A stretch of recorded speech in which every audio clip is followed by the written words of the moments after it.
Everybody, welcome. If you're here, you're probably ready for some strong opinions, some very uh, the only way I want to say it right now, some Pokemon fan opinions. That Some probably says it takes. all. Yeah, takes, hot takes, all kinds of takes. As always, I am your humble host, Rhodehawk. You can always find me on the cast, even if I have a migraine and desire a nap. Hopefully, I'll be awake through all of this. Um, but with that, we have some really awesome people today. Sorry. Everybody, I'm actually gonna start with Death, and this is gonna be a little bit more free flowing. We're gonna hopefully not get too intense with each other, but if you're listening, please also share your hot takes on the Pokemon fandom, because today we're gonna be talking about the current state of criticism in the Pokemon fan base. And Death, I'm going to send it over to you. Can you let everybody know who you are, what you do?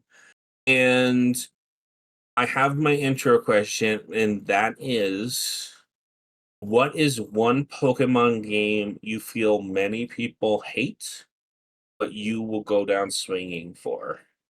Mm, that's a really good question. Folks, I am MAGNEDETH, former editor-in-chief Bulbapedia. These days, I just do kind of some stuff behind the scenes, and also you can find me on social media, all that other stuff. Um, a Pokemon game that I'm willing to fight for? Uh, that's a really, really good question. I wasn't expecting it, and I'm stalling while I very quickly go to Bulbapedia and check our game section. Um, But I will say off the cuff, off top of my head, um, Pokemon Snap for N64, but I feel like that's not a particularly hard game to defend. Actually, I could also maybe defend Gen 2, because I know there's a lot of people who hate Gen 2, but also people love Gen 2. I love Gen 2. I don't know, because oh man, I can't think of a game that is like regarded a Pokemon game that's regarded as bad, and I love, to be honest. That is totally fair. If you want to think about it over time, feel free. And remind me, it's a long, busy day. Abby, do you prefer by go by Shield or Abby today? Abby is easier for me. Thank you. Name blindness is a thing, and my goodness, has it been a long day. Abby, what can you let everybody know who you are, what you do, and what is a Pokemon game that you love and what goes down swinging for that you feel like people hate? Yeah, so I'm Abby. I am one of our Discord moderators as well as one of the streamers on this very channel. I was live a mere like 2 and a bit hours ago. But in terms of a Pokemon game that I will defend that people don't tend to like, I I get the sense that I'm going to get some flack for this even within this very call, but I am actually a pretty big BDSP defender. I knew you were going to say that. God. Yeah. Look, I think that they are amazing games? Not really. But what I do think they are is very important to be on Switch. I think it is good to have something that is very classic in that way for the people who maybe got into the series with something like Sword and Shield or even Scarlet and Violet. To be able to kind of get a sense for what those classic games were like, and maybe it's not the best execution of that idea, but I think it's still a worthwhile game to have. And yes, they could have added more stuff from Platinum, but I still think, I mean, it's still a Pokemon game. Gen 4 is like not like Base Diamond and Pearl are not a lot of people's favorite games, but the worst Pokemon game is still pretty good by video game standards. I agree. Road, Oh my gosh, you know what I say when I Hey, say that's my you. own name. Caps, I know you want to jump in on this. Please go right ahead. Yeah, hi guys, I'm Caps. I'm the multimedia coordinator here at Bulbagarden, so I'm the head honcho for all the YouTube and Twitch stuff. I also act as a forums administrator. And my answer to this question was going to be Scarlet and Violet, and then I thought a little bit harder. And I'm actually going to say Let's Go Pikachu and Eevee, because I think that gets much more flack in the Bulbagarden community than Scarlet and Violet does. I don't know necessarily with the fandom as a whole. I actually do think that LGPE are more well regarded than Scarlet and Violet in the larger fandom. But I think that Let's Go Pikachu and Eevee were fine for what they were supposed to do. And if you were mad at them, you probably weren't their target audience, and it shows. And as it is, it's a fantastic way to play through Gen 1 with a friend, especially one who doesn't necessarily know Pokemon super well. Like, you can just kind of take them along, and you have Eevee as kind of the you know easy way out Pokemon that knows every kind of move. I think that the art style is pretty charming, especially when compared to something like BDSP. I think that it has aged very well in that regard, looking at the art styles of Sword and Shield and Scarlet and Violet. I think for all like the hate that Scarlet and Violet gets, somewhat deservingly of the performance, I do think it looks like the performance gets fixed on Switch 2, the looks do not. So that's my answer is Let's Go Pikachu and Eevee, and I'm really bummed they never made a sequel because my fiance always asks, like, she's asked like a couple of times, hey, like, we should play another Pokemon game together, and I'm like, well, we can't because they haven't made another co-op one. So there you go. Yeah, oh my god. Let's Go Johto is easily my most wanted Pokemon game, and I don't think it'll ever happen, but god, I wish it would. So, Caps, I'm really glad that I did not go before you because those were literally gonna be my choices for games. But I'm gonna cheat the system a little bit because I am a host. Oh, I am the host, and I'm gonna give a few honorable mentions to, I think, games that a lot of the fan base and they may not remember. Um, and I know a lot of people love these games and a lot of people hate them. The first one I want to give as a memorable shout out for a game that people hate, but is actually, in my opinion, very good. Pokemon Battle Revolution. I actually really enjoyed that. I want to give a shout out to one that people are probably not gonna think about. I know Coliseum has risen to the top, but I also say Pokken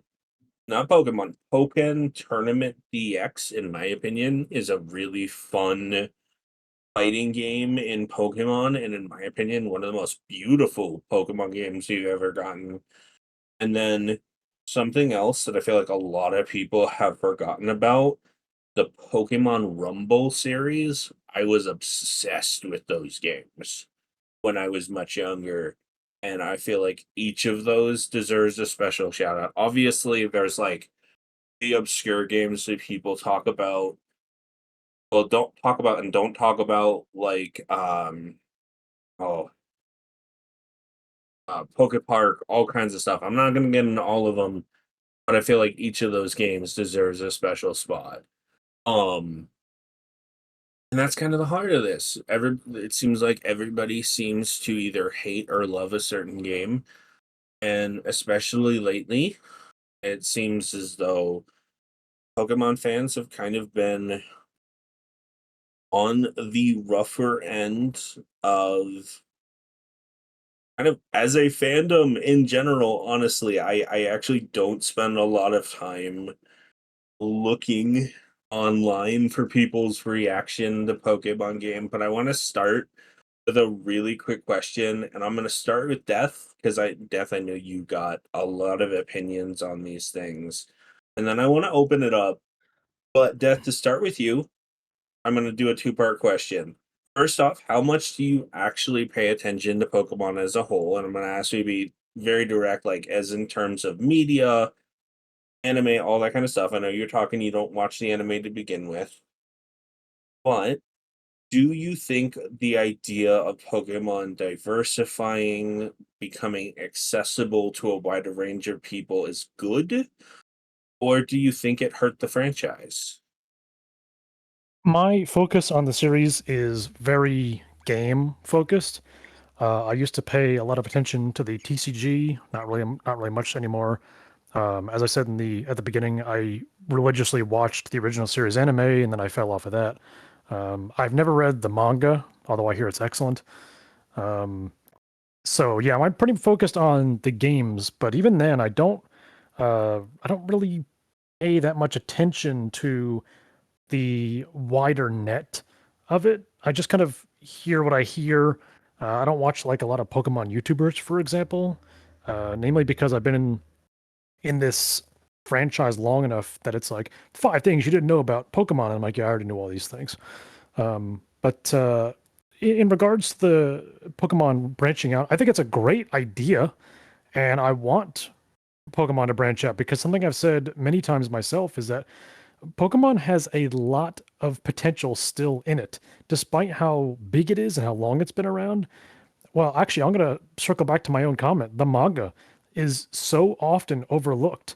You know, why? Why does Pokemon like barely acknowledge the manga outside of the manga circle? Where's our anime based on the manga? We've been asking that for decades.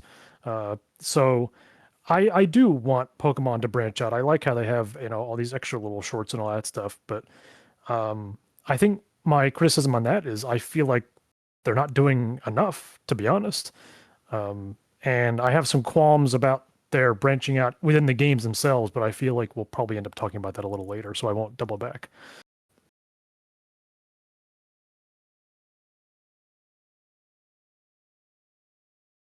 I think that's very fair. And I know that, oh my gosh, I could say a lot on this, but I want to step back and open this up to anybody else because I actually have a lot of thoughts on this.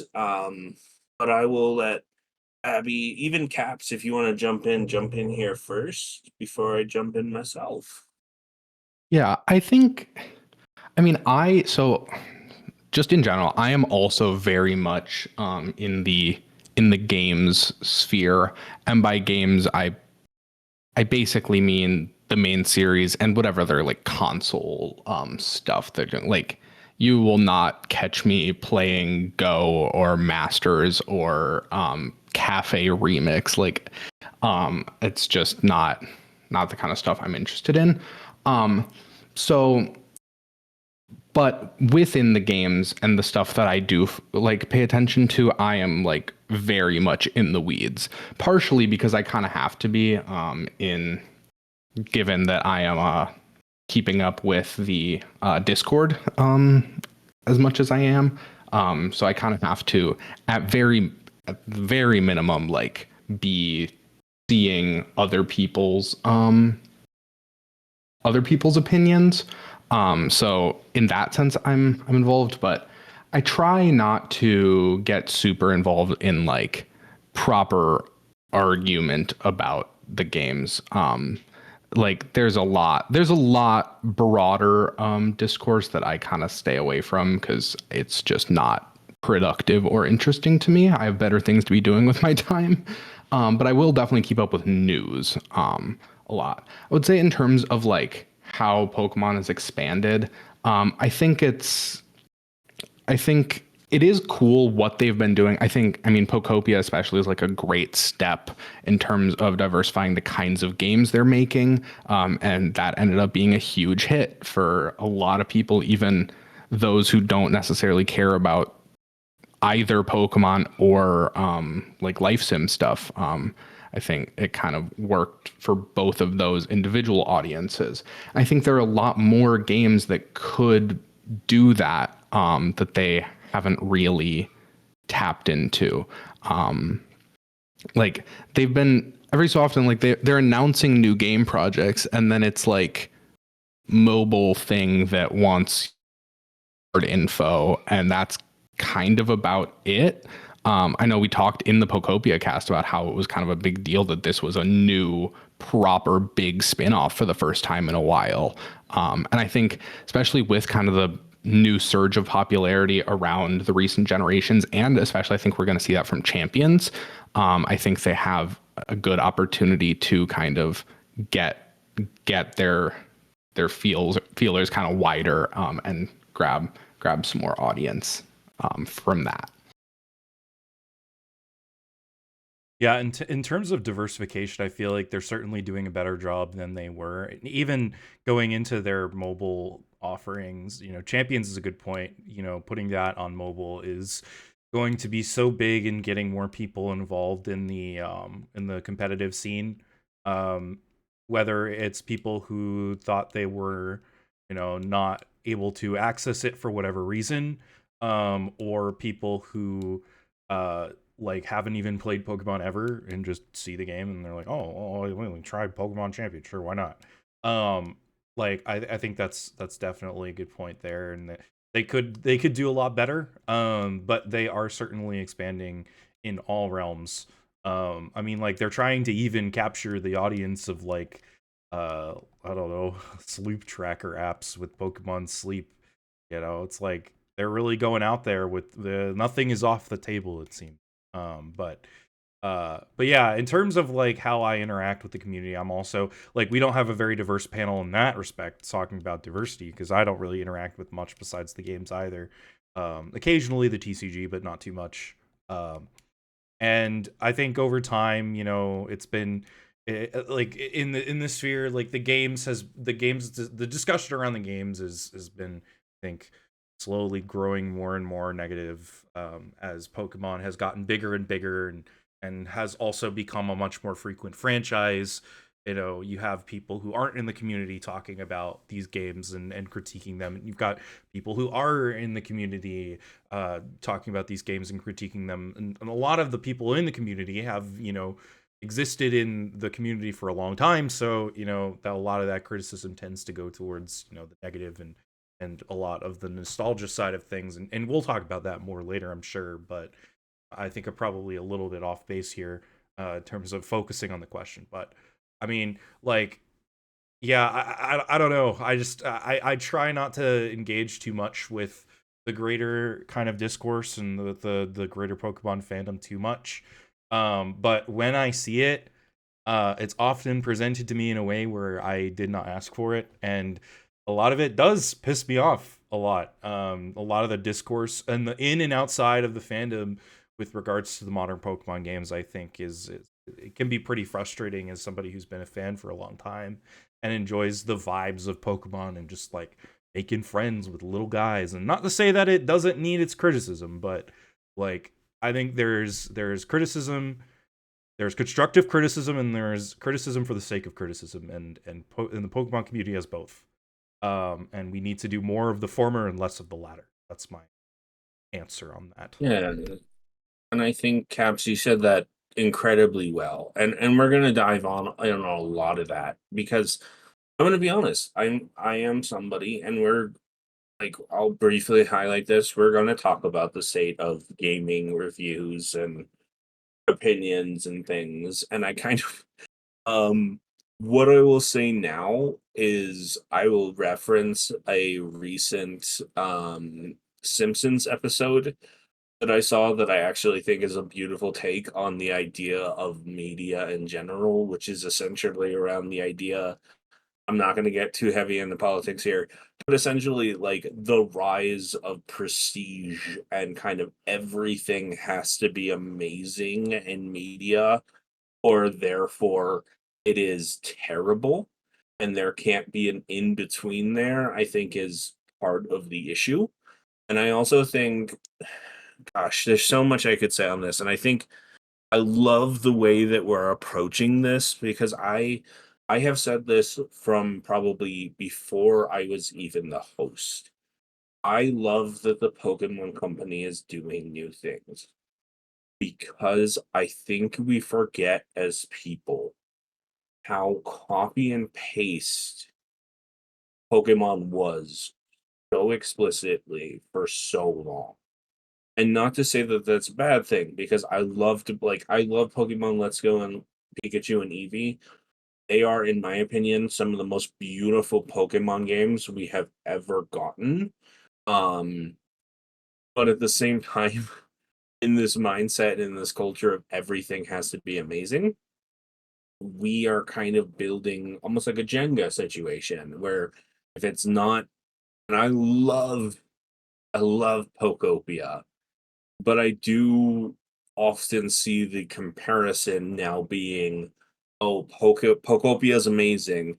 Everything else is terrible because it doesn't reach the esteem of Pokopia. And I do think Pokopia very much. I need to filter myself here because I could talk about this for a while. I'm very opinionated on this.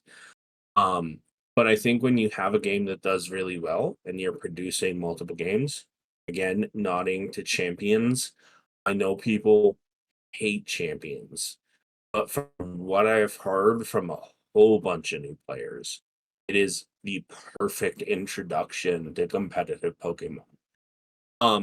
The last thing I will say before I go into things, and I'm going to try to segue this into our next question, is I do think people, especially the Pokemon fandom, with something that's been around for decades, nostalgia is a huge factor. And I actually admire the fact that Pokemon is breaking away from nostalgia to a degree so that it can be something new.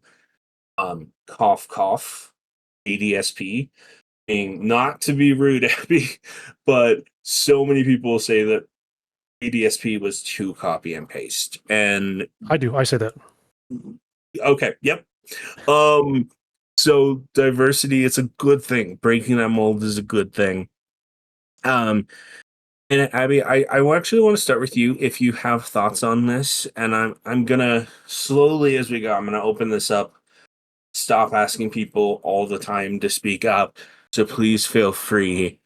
But do you feel Pokemon is too often impacted by nostalgia, and do you think that kind of the mindset of Pokemon fans is a return to a nostalgia that never really existed? Like Pokemon, I guess the other way to say this is, do you feel like Pokemon games were actually better way back when? Do you think the commentary of we need to go back to like black and white pixel graphics is realistic? Yeah, so I will start off by saying I think we're going to have a pretty broad range here since, and I apologize in advance for anyone who gets hit with like a psychic blast from this, but my first Pokemon game was Pokemon Sun for the 3DS. Oh, So the pain. So I don't really feel that nostalgia for the older games in the way that I think a lot of people do. And so I think but I also think that that's kind of an interesting thing to think about, especially, I mean, with, I think I am kind of bringing the perspective of the newer players in some sense. And so with nostalgia specifically, I do think that there is some sense in which that's the case. I'm going to harp on Black and White specifically because those are some of my least favorite Pokemon games. Wow. In part just because of how much people talk about them being incredible. And like, I'm not going to pretend that they're not good. Like I said, every Pokemon game has a base level of quality, but I think there is kind of a sense in which, Black and White were amazing, and they did all these things correctly, and nothing can be better than them. I'm noticing that especially with in regards to the story of the modern games, and people still like being very set on how good the story was in the old games. And I'm not like in love with Black and White story, but I mean it is pretty good. But if you look at the story we've gotten from stuff like Sun and Moon was kind of the first instance of it, but then I mean Scarlet and Violet's, everything else aside, the story in that game really holds up. And ZA also got, they screwed up a lot of stuff in the story that I will complain about for a long time, but they also have some really great emotional moments in there that just aren't present in a lot of the older games. And so I think I just want people to kind of be able to critique individual pieces of the games, regardless of the actual quality. I think a lot of people are like, oh, Scarlet and Violet's bad, therefore all aspects of it have to be bad. And I think that's not true. And I think it's just easier to act like the older games are better because you played them before you were mired in the discourse. And so that's good. And everyone kind of accepts that they're good. I mean, Black and White came out, what, like 15 years ago? And so you think about all the people who are like kind of leading the charge on this discourse. Like, you know, I would say on average, people like mid 20s to 30s, like were in the prime demographic for it when those games came out, fresh in their mind. I'm sure if you had played something like Gen 3, Gen 4, and then got to Black and White, yeah, that probably was an incredible experience for a lot of reasons. But then we've continued to progress and things have gotten less mind blowing. You're probably playing a wider selection of games that are a lot more technically, like story wise, a lot more impressive. And so relative to all of the games you're playing, things are probably stand out a lot less. But if you're just looking at the progression of Pokemon games, I think we still are making good progress in a lot of different ways. Even if you don't necessarily like those changes, there is improvement happening in a lot of areas for a lot of people. So I'm gonna throw myself on the fire just so Abby is not alone.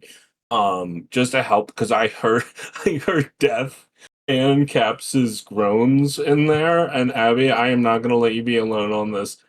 First thing I'm gonna say, so Black and White came to America in 2011.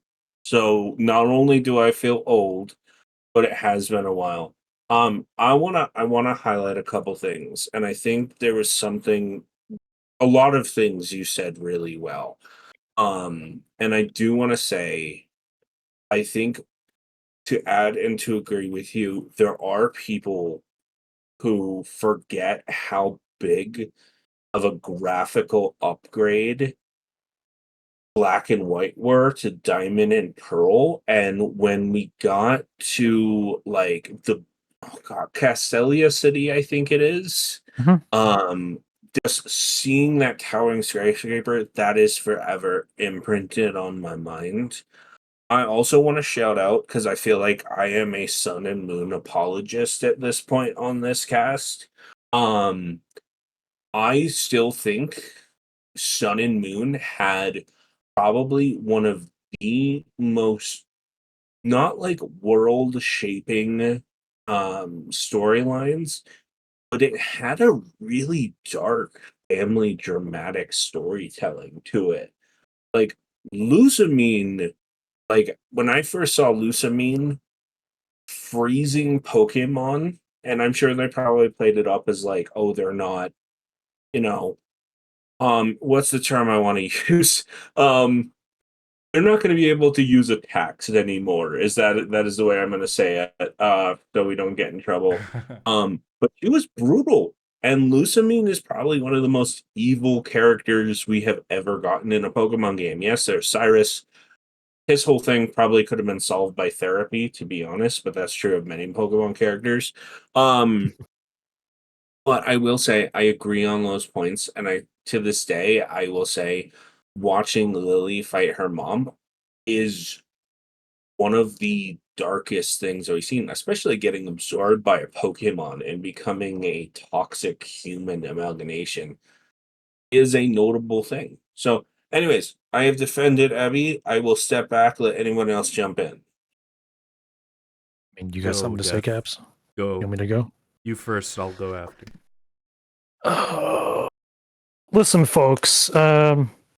We started off with 8 gyms and just hopes and dreams, and to go here and do this thing back in the day. I'm gonna say this much. I do think Gen 5 is still the best generation. I'm not. I feel like Gen 5er is becoming the new Gen 1er in that respect. That said, I'm not going to sit here and be like, it's the best, it's perfect, everything else is crap. No, because I actually agree. The story of X and Y is great.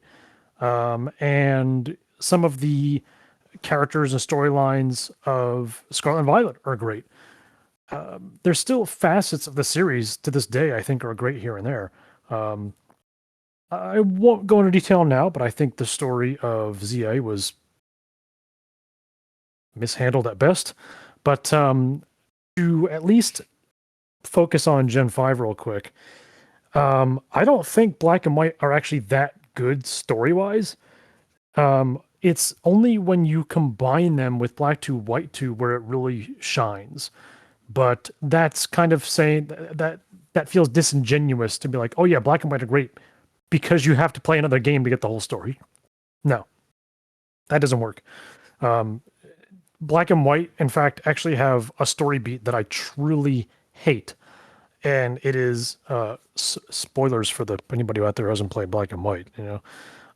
You get to the end, you think you're going to have this ends going crazy with this castle, and then all of a sudden it's Getsus is like, no, it was me. I'm actually taking over the world. And I'm like, I remember I played the game and I was like, really? This is the build-up? It's just a world domination storyline. So yeah, not perfect, but also I think it's kind of funny how you mentioned how Black and White are such a huge leap in graphics from Diamond and Pearl. This is probably going to be surprising to some people. When Black and White came out, I thought it looked awful. I didn't like the appearance of it at all. And I remember thinking, like, why didn't they just bring this to 3DS? And I actually still think they should have brought it to 3DS. But it was probably already in development. And in hindsight, it is some excellent sprite work and all that stuff. But, yeah, the problem with Gen 5 as a whole, Black and White, they really are just like the antithesis, or that's probably the wrong term. They really are just like the congregation of all Pokemon had been working up to that point.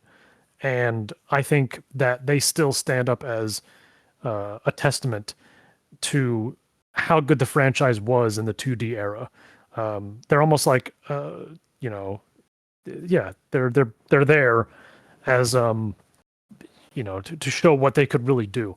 And then when they went to 3DS, they had to focus on doing 3D stuff. And I'm not against 3D Pokemon games, and I really want them to succeed. I don't think going back to 2D is the way forward. Don't get me wrong, that 2.5D or 2D, 3D, all that stuff, I think that looks cool for what it is, and I wouldn't be against Pokemon doing that.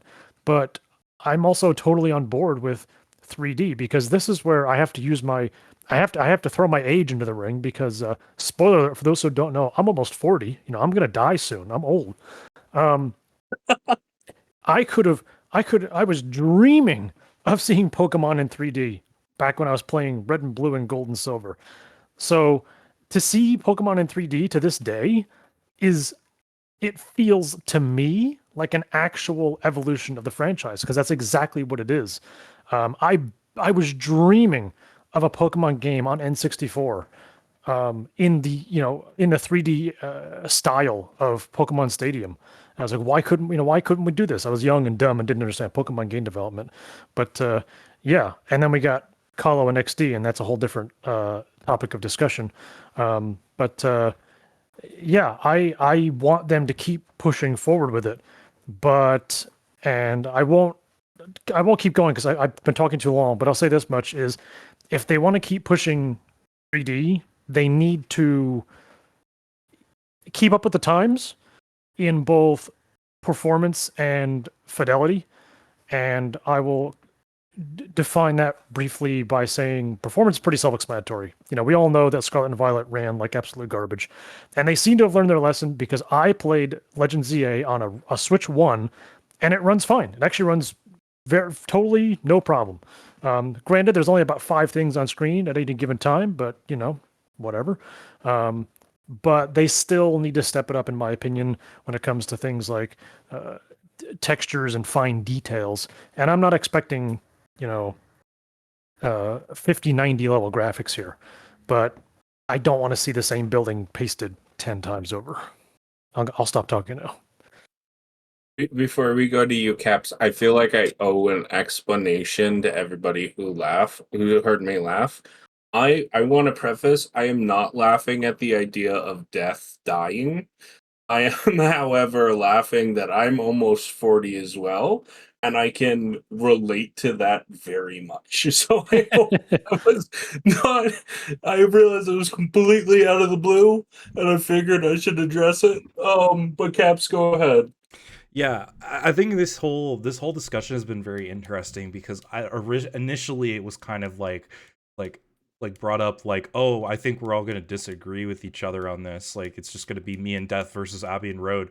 And I think we all kind of agree on this whole thing, cuz I'm just like Death claimed, like I'm a Gen 5er. I think that they were the peak of the games. I think that, and I could go and defend a lot of the things and counterpoint a lot of the things that, Abby brought up and Death brought up about the story and stuff like that. Just by saying, like, I do think that they're very focused and they do things that they set out to do very well. And of course that leaves, some things off to the wayside. Like for example, there's been some chat about the sprites. And I also dislike the way they look. I dislike they just look really pixelated, especially your Pokemon. They look particularly gross. But then you look at the enemy sprite and it looks solid. And the thing that I think that you can counter is like, okay, yeah, like they don't look great, the moving sprites, but the biggest thing that I think they add is personality. You look at a sprite like Scraggy's, for example, and bro's got his pants falling down. It's funny. You get a sense of kind of what he's like based on his sprite. And I think there are a lot more examples about that too. Like Blitzel and as another one, like kind of like revving up. That she's fast. She's kind of snarky, I guess. Or Braviary, just like very proud, slow flaps in the air. I like that stuff like that. I think that it does really well. But I think this goes to and going back to something that Abby said. Pokemon Black and White are one of my favorite games of all time. Probably sitting like 3rd or 4th on the list. And here I am saying they're not perfect. And the thing that really, really, really grinds my gears is when folks and especially in the community decide that they don't like a game because they saw that one part of it is bad. It's like you can't just judge something based on the cover, right? That's a classic saying. And the same thing is true, for stuff like Scarlet and Violet. Oh, yeah, it looks like dog shit. Pardon my French, but like, hey, the writing quality in that game is some of the best that it's ever been in Pokemon, and like one of the better written RPGs that I've played in the last like 5 years. Take like ZA for example. It's like, oh, like what? You mean the city is the only place you get to go? It's set in Kalos. This game must be bad. No, man, like play the game and you'll understand. Like the city is small, but it's lively. They put a lot of attention to detail in the characterization of the people around the city and where they're going and what they're doing, and the things that they're saying, some of them being incredibly out of pocket. That was their goal, I guess, like getting diversity and stuff, the diversity of opinion that you'd find in a city. So I think it says something that like you should be able to like enjoy something and respect and understand its faults. And on the and at the same time, you should be able to dislike something and recognize its positive qualities. It's not all literally black and white, right? Like you can have both. And that's the biggest thing I think that people should take away is just like don't everything in this world these days, like everybody says their hot takes just to get clicks. You know, don't acknowledge that. You know what they're doing and you fell for it. Congratulations, you fell for it. Here's an award. Right? Like, be smart when you analyze a piece of art. Don't just be surface level about it, you know? That's my opinion. I'm going to get off my soapbox. People can say what they want after that. I have a really quick thing to add on to Caps' comment about graphics, stuff like that. We're talking about like the Gen 5 graphics now, pixel DR and all that stuff. I still don't think Pokemon is out of the woods entirely, because even though we're 3D now, we still have Pokemon like Reverum floating, even though it's got wheels and it should not be doing that. Little things like that just bother me. Or Wingull T-posing where there's no wind. It's like, bro. Xatu. Yeah. Did they fix Xatu? I don't think so. No, I wouldn't probably know. not. Yeah. And Geo. Okay, I'm not going to go off on a tangent because I don't want to talk over Road. Why does Geodude float? Like, I know it always floats, but it has no reason to. Geodude does not float. Get that guy on the ground. Okay, so I need to not defend this, but I need to highlight. On the Pokemon floating thing, I will take, and I've said this before, and I may have said this to you, Death. I will take that over sending a Goldeen or a water Pokemon out in the middle of the desert and then just chill. Like that's almost as bad as like the time, and I said this before. I think this is one of the most infamous Pokemon anime moments when Misty sent out a Goldeen to fight Team Rocket in the early days of the Pokemon anime. And the logic was, I'm not actually trying to do anything. I'm going to let this fish effectively air drown. It was a big brain decision. It was definitely a big brain decision. There is something I want to highlight because I feel like we've touched on Gen 1, and I feel like we need, when we're talking about sprites, and speaking of all the Gen 1ers, I will put myself on the fire on this one. To this day, I think the ugliest Pokemon sprites have ever been, and this is not really the greatest argument because it's the first games, and I know people still defend the sprites. Speaking of ugly, Gen 1, I think, had the ugliest back sprites. Also to that, I know people really love Gen 1, but speaking of games that do not work right, I feel like Gen 1 is specifically one of those generations where people forget how broken the games actually were. And yes, they're good games. But I personally have put myself a little bit on my own hot take. I would rather play Let's Go Eevee and Pikachu a million times before I will return to Gen 1, like the classic Pokemon games. I'll even play Pokemon Yellow before I do that. And the other thing I also want to highlight, because I think this is also something that we don't talk about a lot. Gen 1 and Gen 2, in my honest opinion. And we talk about like, and this could be its own whole thing. We talk about how XP share has broken the game. I feel like we forget how mindlessly tedious it is to grind, especially if you change your party out, even in Heart Gold and Soul Silver. Yeah, The original. Can I jump in real quick about that? Yes. That is literally what I am doing right now. This is Pokemon XD Gale of Darkness for those who are unaware. And the place that I am currently in right now is called Mount Battle. This is literally a gauntlet of 100 battles that you gain experience from, that you have to use to grind your Pokemon. The reason I have not touched this game in at least 3 months is because I didn't want to do this. And here I am on Bulbacast, and I'm like, oh, this is a great excuse for me to just sit here and grind a little bit because I'm not doing anything else and I could focus on the chat. You know what I mean? Like, it's tedious, it's mindless, it's boring.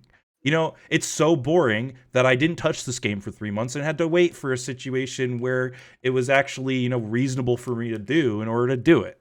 You know, so completely agree with you, Rode. Like, people absolutely forget how tedious, like, grinding in old RPGs is, especially if they don't play a lot of RPGs. Because that does still exist today in a lot of RPGs and JRPGs especially. But, I mean, like, it's still just ridiculous, like, sometimes. And Gen 1 is a great example. This game is a great example. Gen 2 before Claire is a great example too. But anyway, I digress. I'll get back to you. Yeah, the other thing I want to say, speaking of story, and I'm probably going to make a lot of people mad here, there is realistically no story to Gen 1. Like, yes, it's go fight mob boss, but yes, there is a rival. Yes, it's go get badges, but when we talk about story, and I think this is really important when it comes to nostalgia, there is next to no story. Gen 2 has a little bit more. And I say a little bit, I swear, Heart Gold and Soul Silver, massive step up. Probably one of the best remakes of a Pokemon game. I actually hold Heart Gold, Soul Silver, and ORAS really high above.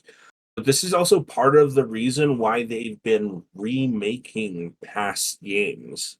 And I think a big part of it is they realize how much storytelling, how much the games can evolve.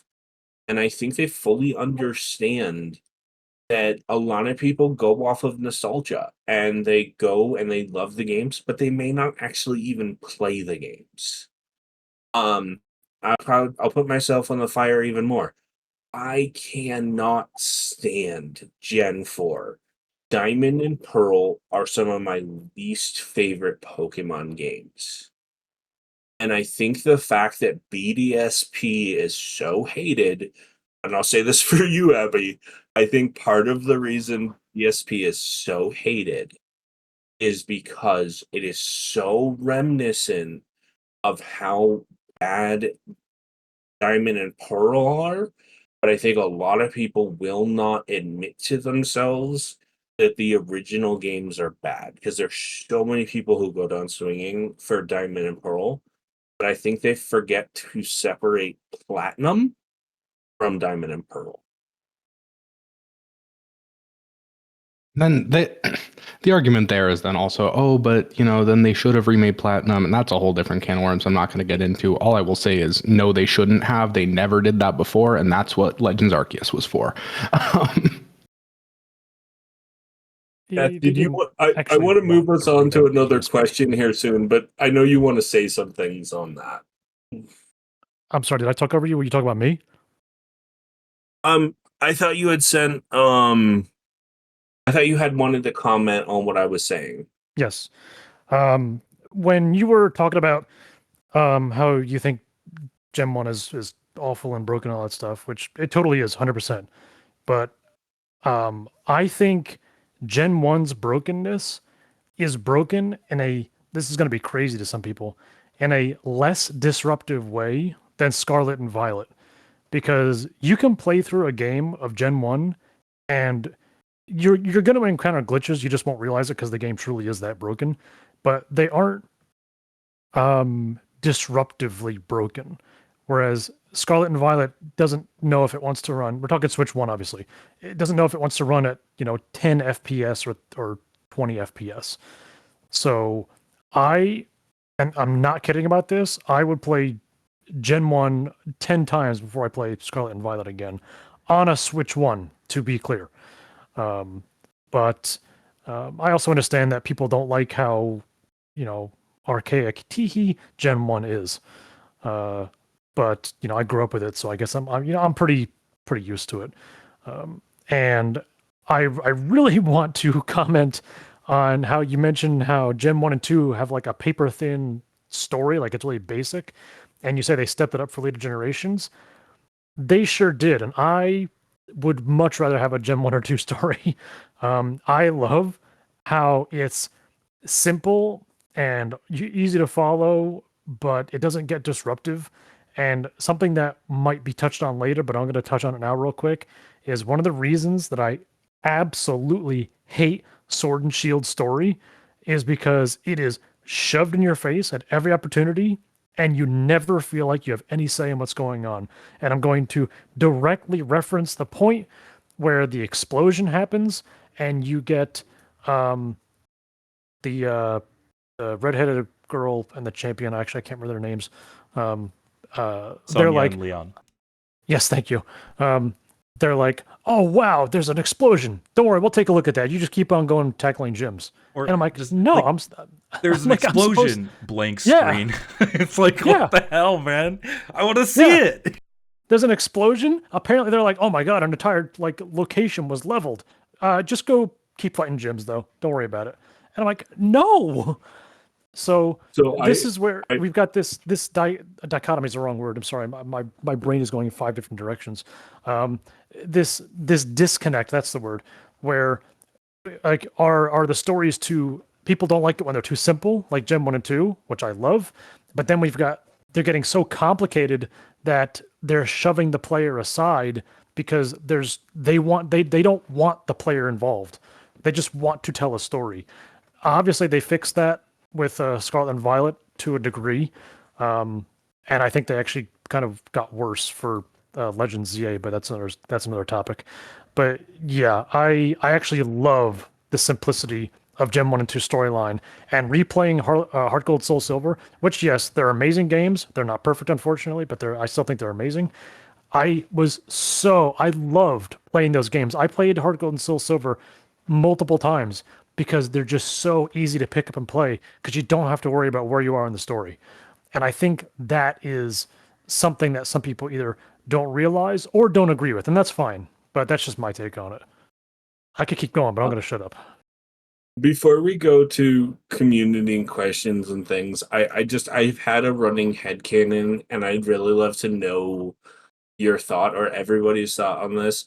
But Death, it has been my headcanon for a long time that I don't know if you've heard the theory about the fact that there is actually there was a war in the Pokemon universe and it actually cost the lives of several of like very influential and a lot of like adult characters in the Pokemon world. Have you heard this theory?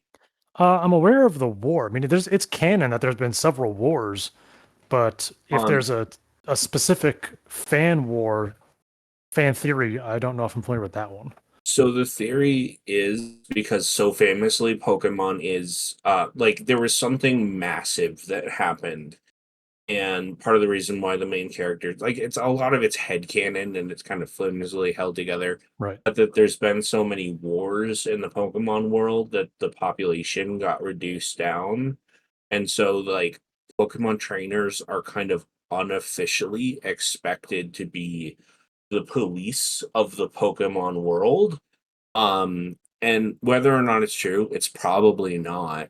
But I feel like that has actually been a discussion the Pokemon fandom has had for a while. Like, why are these 10-year-olds doing this?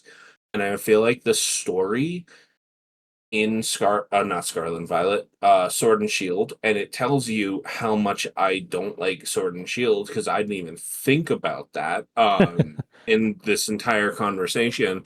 But Sword and Shield was trying to kind of retcon that by having the champion be the one responsible for it. And kind of trying to pseudo stuff like this is the role of the champion in regions. So my personal headcanon is that game was them trying to address like, oh no, trainers were not the police. It's just how it plays out. I think that is a stretch. It's a fun theory. I don't think I could personally agree with it, but not in like a "you're dumb" kind of way. I'm just like, I just don't think personally I vibe with that. But it is a fun theory. I definitely could get into a discussion about that, but we have other things to talk about. I also just want to really quick touch on the fact that I think I'm the first person in this stream to bring up Sword and Shield, and we're over an hour in. So it really goes to show how much we apparently think about that game. And also, I actually need to retcon myself. I earlier said something incorrectly. I said that when I was talking about Pokemon storylines, I said that X and Y had a great story. I don't think it, I think it had an okay story. I meant Sun and Moon had a good story. That's what I meant to say. Caps, do we have any comments or questions we should highlight? I have a couple. I want to highlight a couple of comments quickly before I get to the big question that one of our chat members has asked that I really do want to touch on. Quickly saying, with regards to our intro question, Pokedelta flipped it on its head and said he hates Pokemon Pinball. He was like, I don't have the exact quote, but that's a game that people fondly look on, I guess, and that if you've ever looked at it, it's like it's insane to play.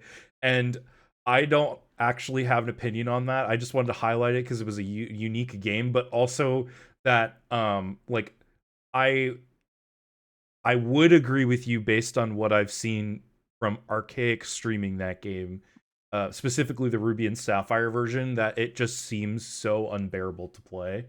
That being said, I would absolutely play that on stream because it's that bad. But If we don't have an outro question, I think that should be the outro question. What the like flip what game of do the people? intro? Yeah, exactly. What game do people like and we hate? Yeah. Oh, and I figured also highlighting that we could go back real quick to Death, what your answer to the intro question was, because I know you had said that. You had one. Yeah, because that's kind of the thing, is that whole topic of like what game do people not like, but I do. I don't really dislike games that other people don't dislike. I kind of agree with a lot of people when, like, I am not going to sit here and defend Pokemon Dash, for example. Holy crap, what an awful game. But if I had to give an answer, I liked how you guys. I don't know. I can't remember who said it. It said "Let's Go."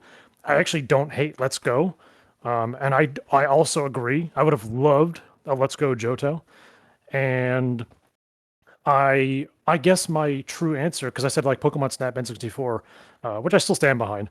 I love that game. But I guess I'm gonna have to be the old man in a room and defend Gen 1 because I still to this day love Gen 1.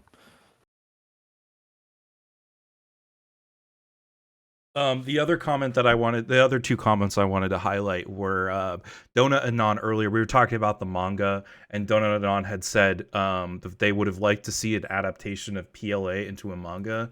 And I think also that would be extremely cool. I don't know if any of you guys have opinions on that as folks who don't read the manga, but I'm thinking about the scene at the spear pillar or just like the sky with the different colors and stuff. I'd love to see like what that would look like in a black and white setting in a manga style. Does anybody else have any thoughts on that? I mean, that seems cool. I'm definitely way more likely to engage with the manga than the anime. So if they did some more stuff with that, that would be great. I have the red and blue arc of adventures. Like I have the box set physically. I just haven't gotten around to reading it yet.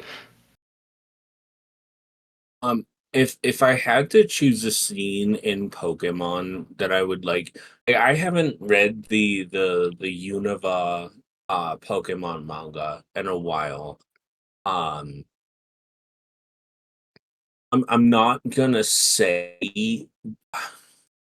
I will allude to the Pokemon manga that kind of scarred me for life and kind of caused me to walk away from the Pokemon manga for a while. I don't know if it scarred me for life, but it is definitely infamous. And if you know the manga that actually had Ash in it. I don't want to bring it Oh, up fully dear. because it is infamous for a reason. But I will say they did try to bring Ash into the manga, and they did kind of allude to the anime and a manga.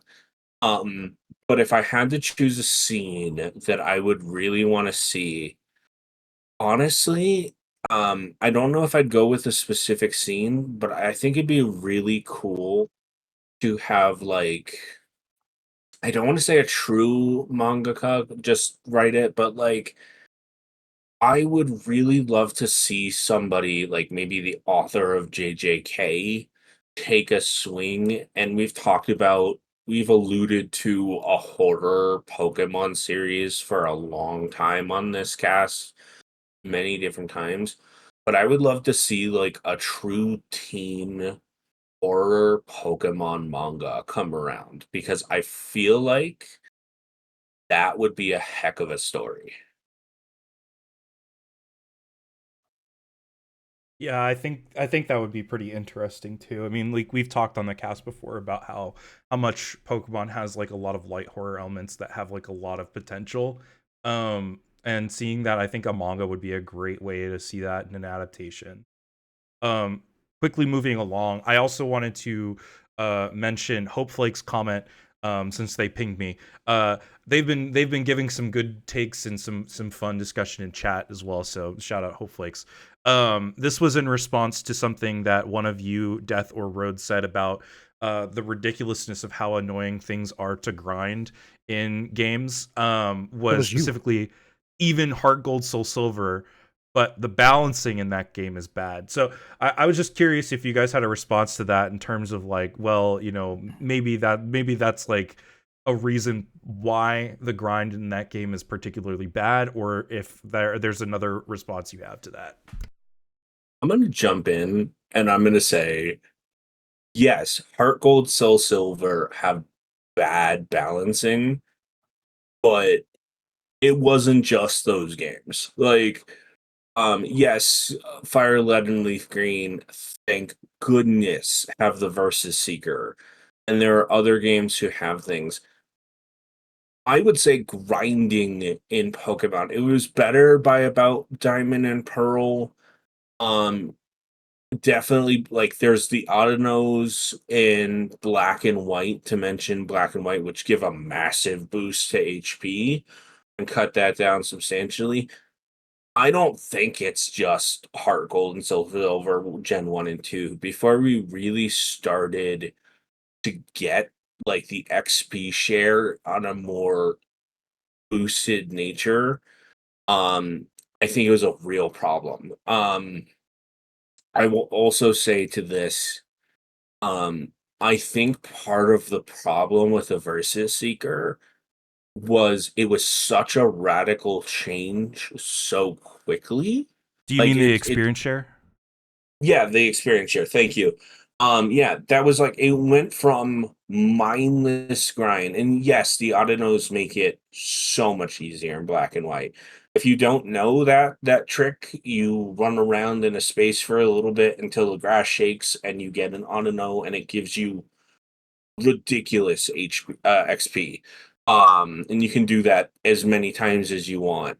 Um, but Pokemon, especially, and I will give a shout out to Abby because BDSP, I think, kind of has a balance to the XP share. But Pokemon had a real problem with XP in general and grinding in general.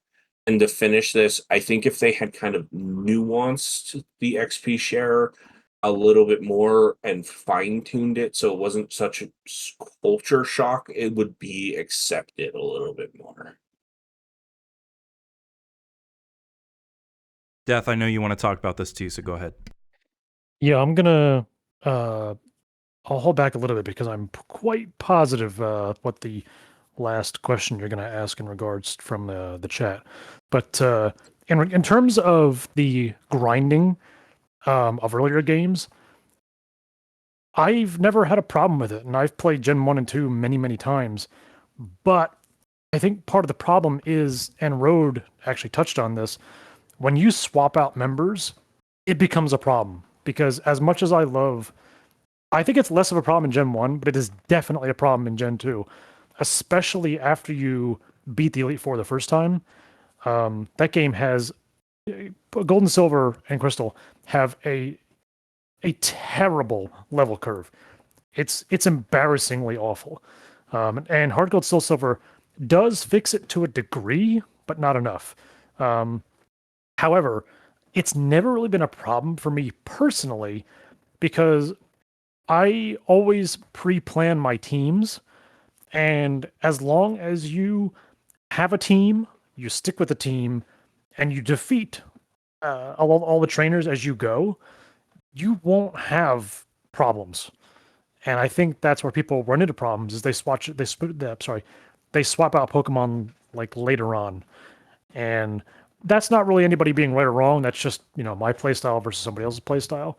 But it's just something I wanted to throw out is that if you ever want to play Gen 1 and 2 and you're worried about level curves, just stick to your Pokemon. Don't swap them out. Plan ahead. There's no spoilers anymore, so you don't have to worry about it. And you can use the Bulbapedia to find out what Pokemon are available on your journey. And as long as you stick to your team, you shouldn't have any major problems with grinding. It's not shameless. It's I'm gonna do it every time. One thing I do want to add before I ask Quagsire Joe's question is, and I think Quagsire Joe's question will kind of catapult us into the next phase of our discussion, is that Rode, you made a point about the Audino grinding in Black and White and Black and White 2. I will say that as somebody who just played through Black and White and Black and White 2 on stream, the Audino grinding is the most efficient way to get experience in those games. But I would say because of the way that they changed the way experience works in those games, where Pokemon of lower levels get more experience when you defeat Pokemon of higher levels, Audino grinding ends up being the same amount of time to grind, in my experience, if not even a little bit longer than just running through the grass and fighting Pokemon in any other Pokemon game. It is faster in Gen 5 because it gives so much experience, but when compared like across every like other kind of like the generations between it, and especially the generations before it, I found that it took about the same amount of time to grind, which disappointed me because I thought it would be faster. But you do kind of have to factor in a lot of the time that it takes to get that rustling grass.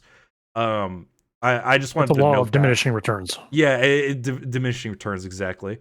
That I just wanted to note that just because I feel like I am the Audino grind master / like subject matter expert, given just how much damn time I spent doing it for my Nuzlocke. But yeah, I just wanted to mention that. I do want to say really quickly, I feel like it might feel quicker to me because I'm not battling 3,000 Fearow versus 500 Audino. That's true. Yeah, that makes sense.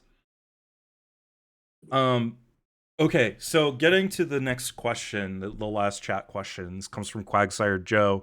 He says, "Hello.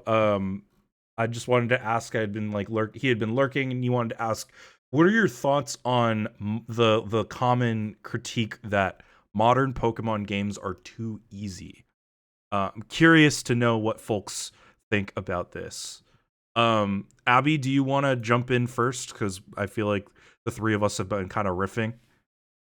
Yeah. This is something that I feel extremely strongly, but this is actually maybe the one aspect of like current discourse that bothers me the most. I definitely think that if you think that Pokemon games are too easy, there are other options for you, even within Pokemon, if that's your thing. I'm not going to go into details, but if you know, those options exist. And just in terms of the mainline games, I think any attempt to increase the difficulty would inherently make the games worse. I actually, the biggest critique I have of BDSP specifically is how insanely overtuned the Elite Four is. That game is very easy the vast majority of the time, and then you get to the Elite Four and all of a sudden they have like extremely optimized teams with great moves, great coverage, items, like stat spreads, all of that. And it is so deflating to have been like going pretty casually through the experience and then all of a sudden get brick walled like this.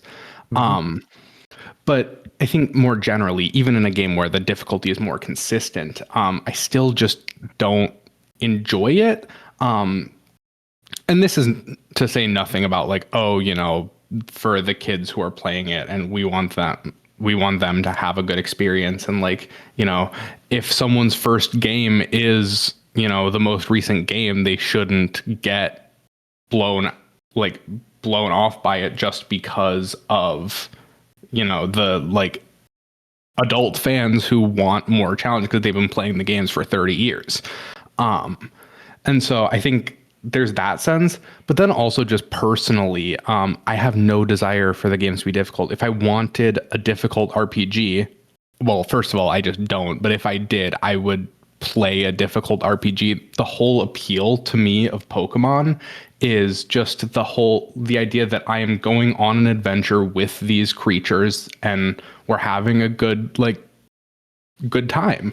And I think any attempt to, and I've gone through, I mean, I've played all of the mainline games and the difficulty is never that bad. But I mean, even I'm just thinking about Fire Red Leaf Green. When they came out on Switch, I tried to get my partner to play one because she's messed around with Shield and Violet and she's enjoyed it. And recently I've gotten her playing Shining Pearl and she's liking that. But she just picked Charmander in Fire Red Leaf Green because that was the one she liked the most. And then she just got completely walled out at Brock, and then she's having to grind, which she doesn't like doing, and all of this for something that wasn't her fault. She just had an objectively harder experience. And so I think that's bad, just difficulty in general. But then, it's like, well, you know, you could just make it an option.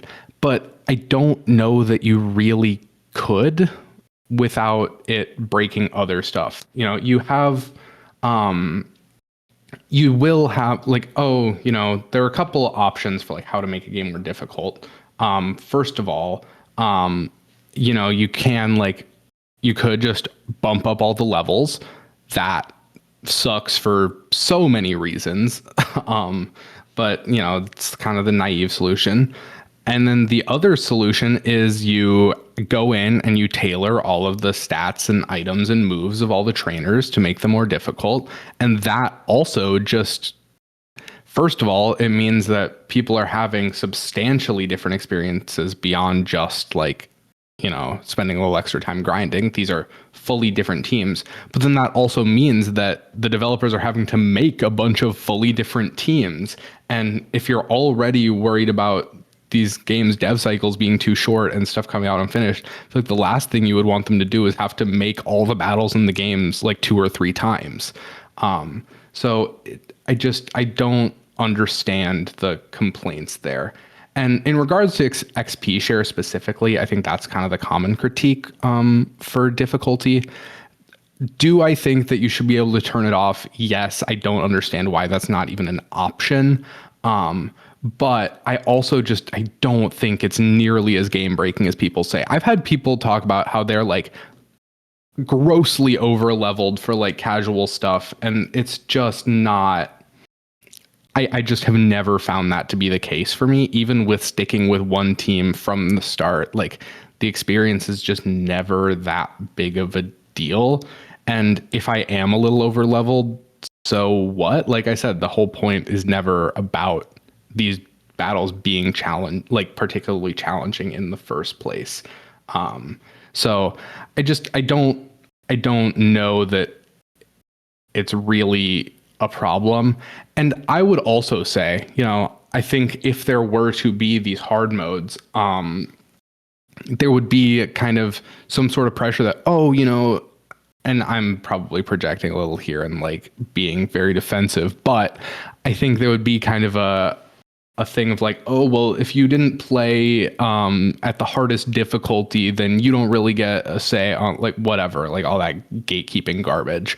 And it's like, I have been playing these games for a long time. I am very comfortable with them. I could easily play on the harder difficulty. I'm not going to do that because I don't want to. And, there's also a universe where I'm like, oh, I really should do the harder stuff. And that would probably, whatever, I'm good. I should do the harder thing. And then I would have a less pleasant time as a result. So I just don't know that.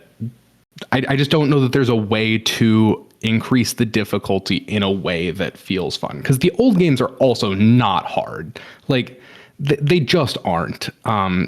Maybe the levels are more aggressive, but the team composition, have you seen some of the move selection on some of the major trainers in the old games? Like, these games are not actually difficult. You were just bad because you were a kid when you played them. Like, they aren't difficult.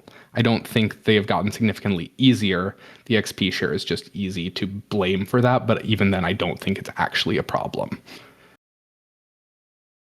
So I want to jump in real quick because I have a couple of responses to some of the things you said, Abby. First of all, I do think that I do think that you have a point in terms of like the games are certainly easier because you're older, but I think that as a whole, like, I do find the newer games easier regardless of that. Even when going back to the older games, I do still find myself, like, I don't have a ton of difficulty, but when I do have difficulty, it's oftentimes in the older games as opposed to the newer ones. BDSP being the exception to that, based just because of how I played that game.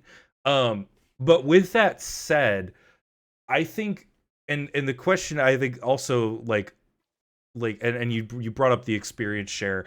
I think that that's the thing that people point to the most when it comes to, oh, Pokemon games are getting like so much easier.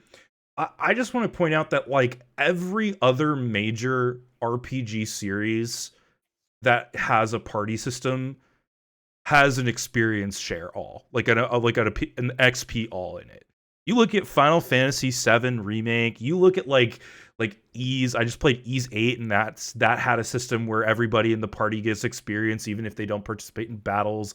Like you look at a lot of those other turn-based RPGs and like modern ones, and that aren't specifically like trying to appeal to classic gamers, and they all have the same thing as Pokemon. So it's not the problem. The problem I don't think is necessarily with the experience share. It's the problem is with the way that Pokemon and Game Freak specifically refuses to use Pokemon's battling mechanics to their full potential. Like, if you look at but at the same time though, like, you make a good point, because it's like the games don't need to be harder. It's just like that's not the goal of them, right? If you want to play a hard game, go play against real people with champions. You know what I mean? And I think that's part of why they release champions, is to kind of take that kind of aspect of it to a different like audience, to like, if you want to play hardcore Pokemon, here's where to go, right? And I do think that with champions existing, it does take some of the focus of the main series away from, hey, this is just a like a easy path to the end game so that you can actually play the competitive game.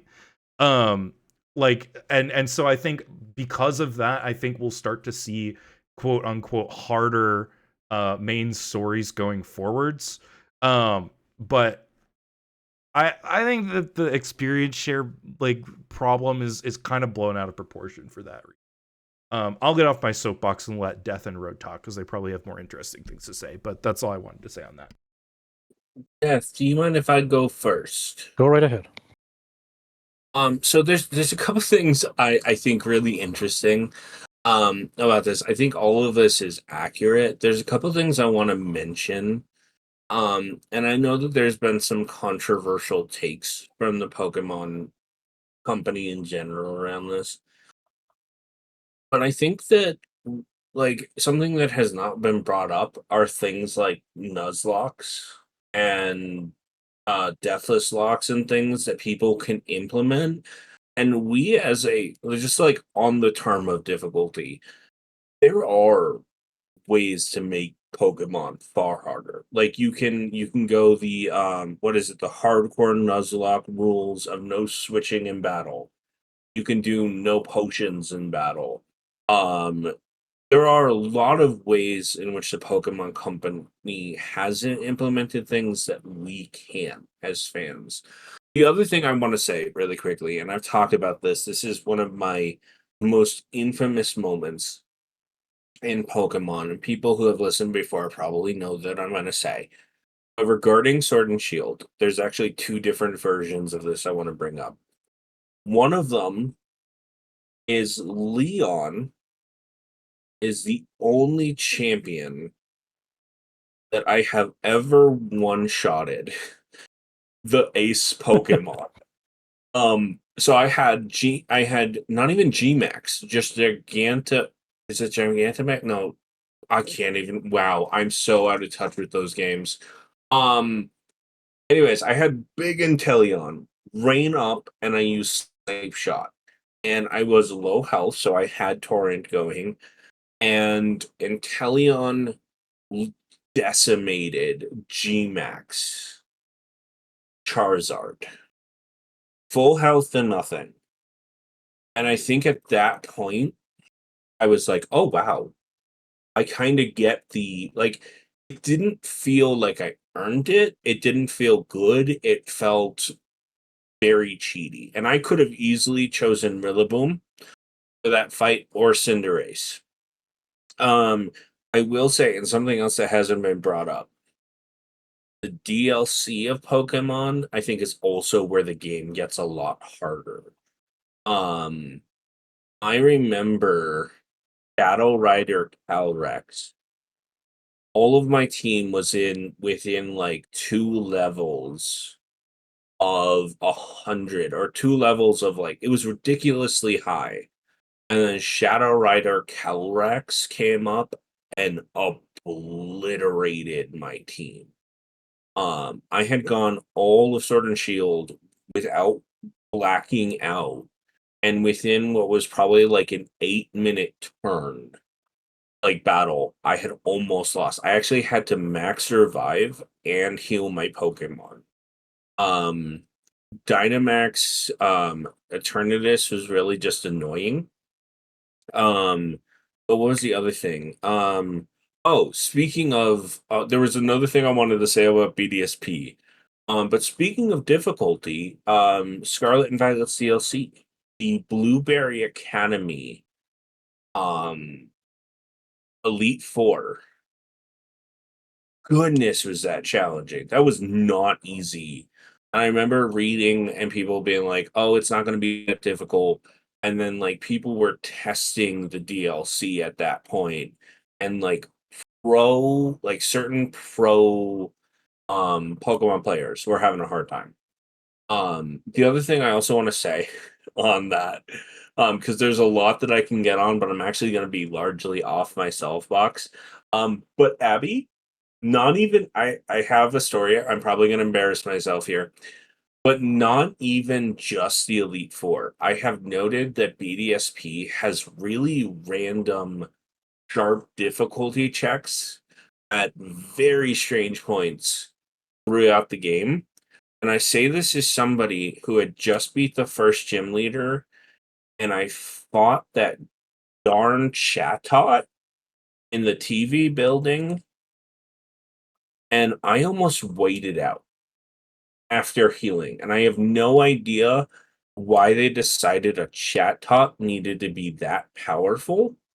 But that thing was ridiculous. And that game kind of had points of very easy, which I did not mind, and then sharp randoms. And this is not to critique BDSP, This, I think, is just an interesting thing about BDSP. Just sharp turns in difficulty.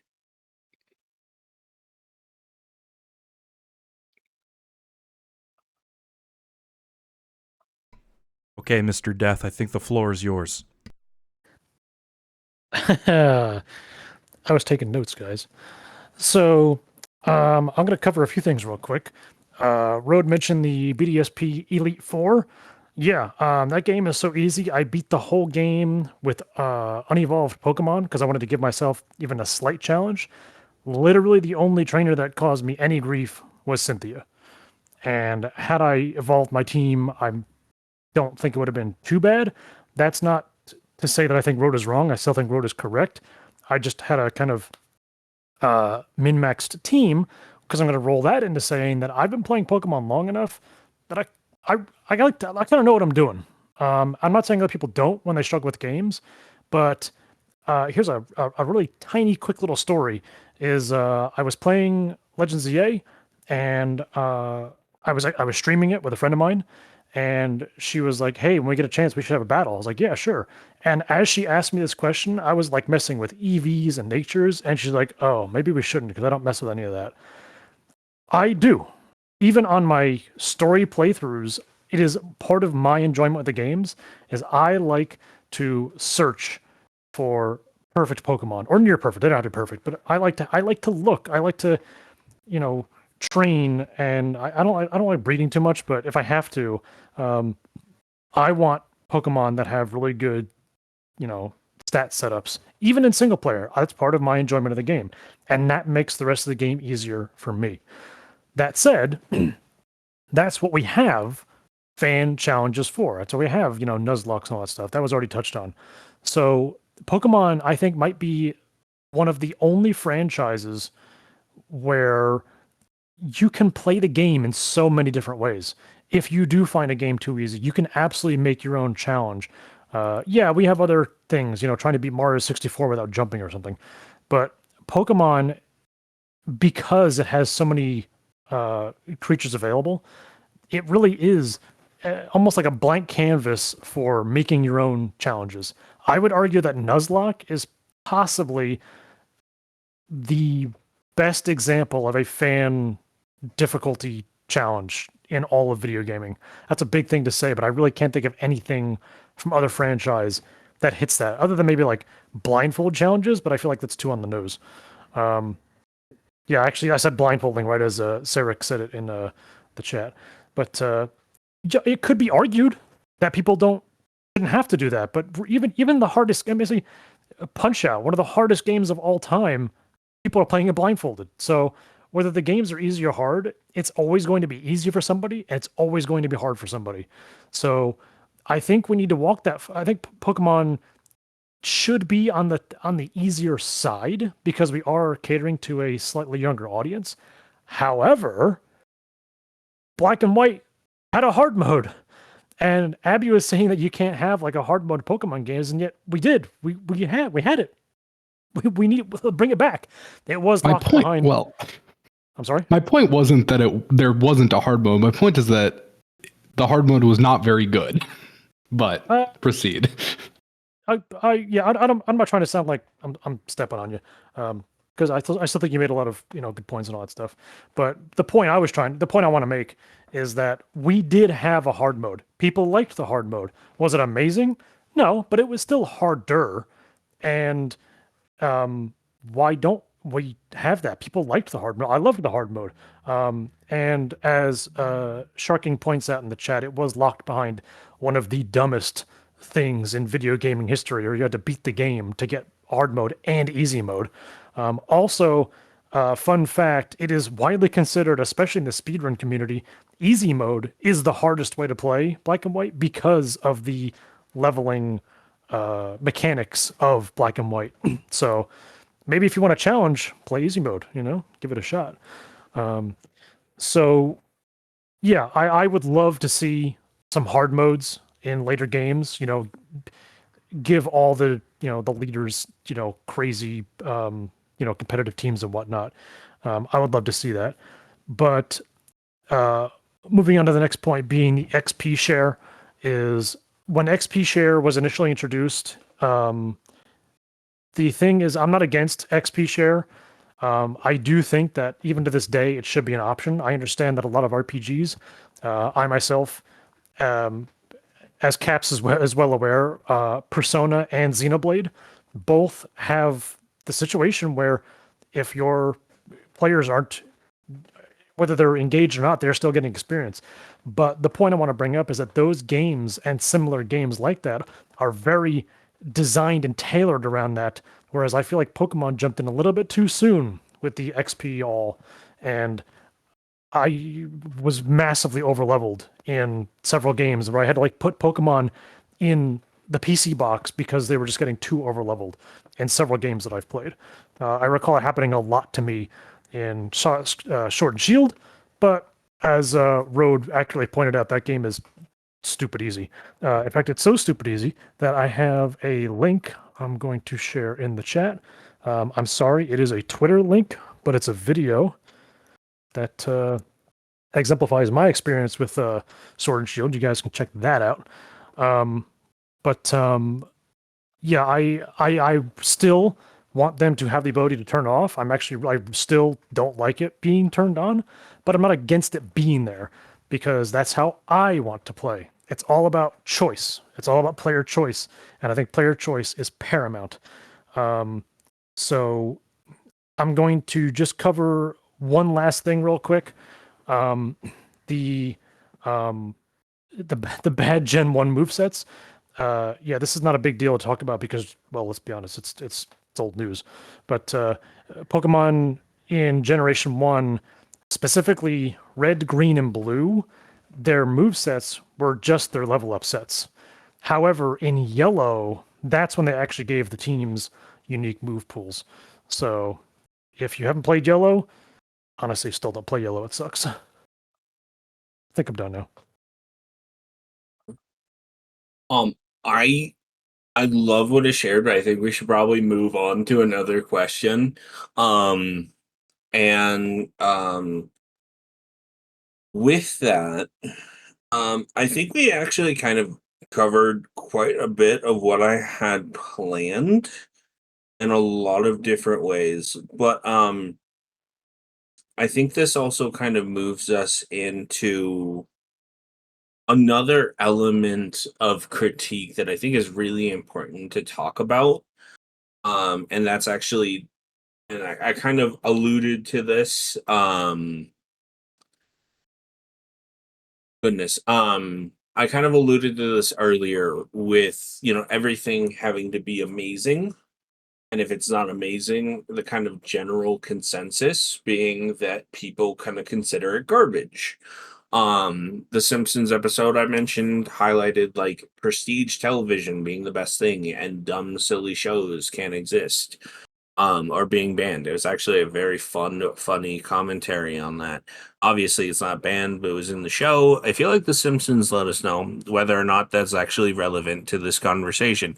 I do want to say, so obviously when critics critique a game, obviously Pokemon games have so often been kind of on the chopping block of critiques. They kind of mentioned things about like click-based content and kind of shocking and alarming people, but traditionally, Pokemon fans stick with a game. In fact, we talked about how we all like a game that some people really dislike.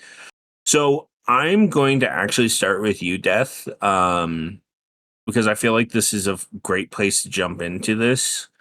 And then I will step back. I definitely have some opinions on this as well. But Death, do you believe that critics can be fully trusted regarding the actual quality of a Pokemon game? Or do you feel that there's like an unwarranted hostility? Cough, cough, 7 out of 10, too much water. Death, what are your thoughts? First things first, 7.8 is the perfect score for Orez, and I will gladly take anybody's argument otherwise. But the general consensus is that let me rephrase that. My general consensus on critics in general, I just said general twice, I'm sorry. It's kind of hard to follow any critic at all because actually Calvin kind of said my exact point is I don't know if you can trust critics for any games because there was a video, I believe it was by Video Game Donkey, don't quote me on that, where how can you trust Joe Schmo the critic to accurately review like 10 different games from 10 different genres? And the kind of answer is unless Joe Schmo is a god gamer, you can't. I'll use myself as an example. I like to play racing games and I like to play, action games. And well, hang on. What kind of games do I play? Holy crap. JRPGs. The point, not that many. That's what I was going to say, but not that many. I'll just take it to racing games. Like I can give a really good review of a racing game. I could not give you even a tiny. I could not give you any accurate information on like a lot of what is like roguelike. I never played a roguelike.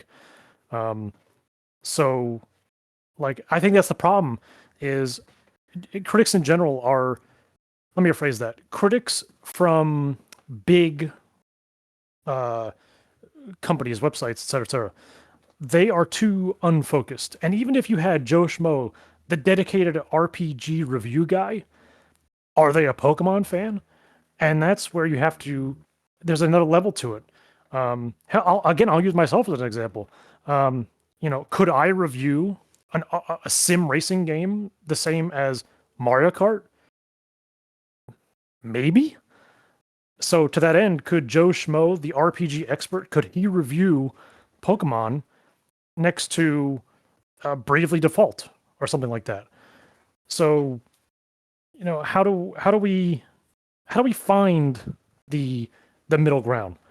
And to that end, that's why personally, I don't really listen to critics too much. I'm not saying you should ignore them, but I think it's important to get critical review information from a wide source.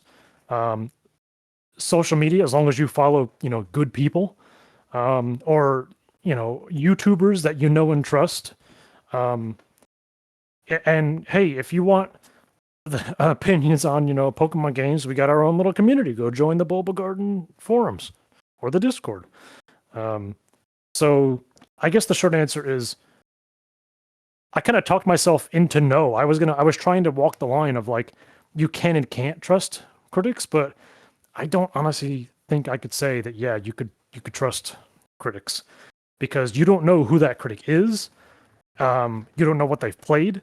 You don't know if they even like the franchise. Because if Joe Schmo, certified Pokemon hater, is like, oh, it's Monday morning, you got to review the new Pokemon game. You think that you're going to get an accurate review of that? Absolutely not. So I guess my ultimate answer is it depends, but also not really.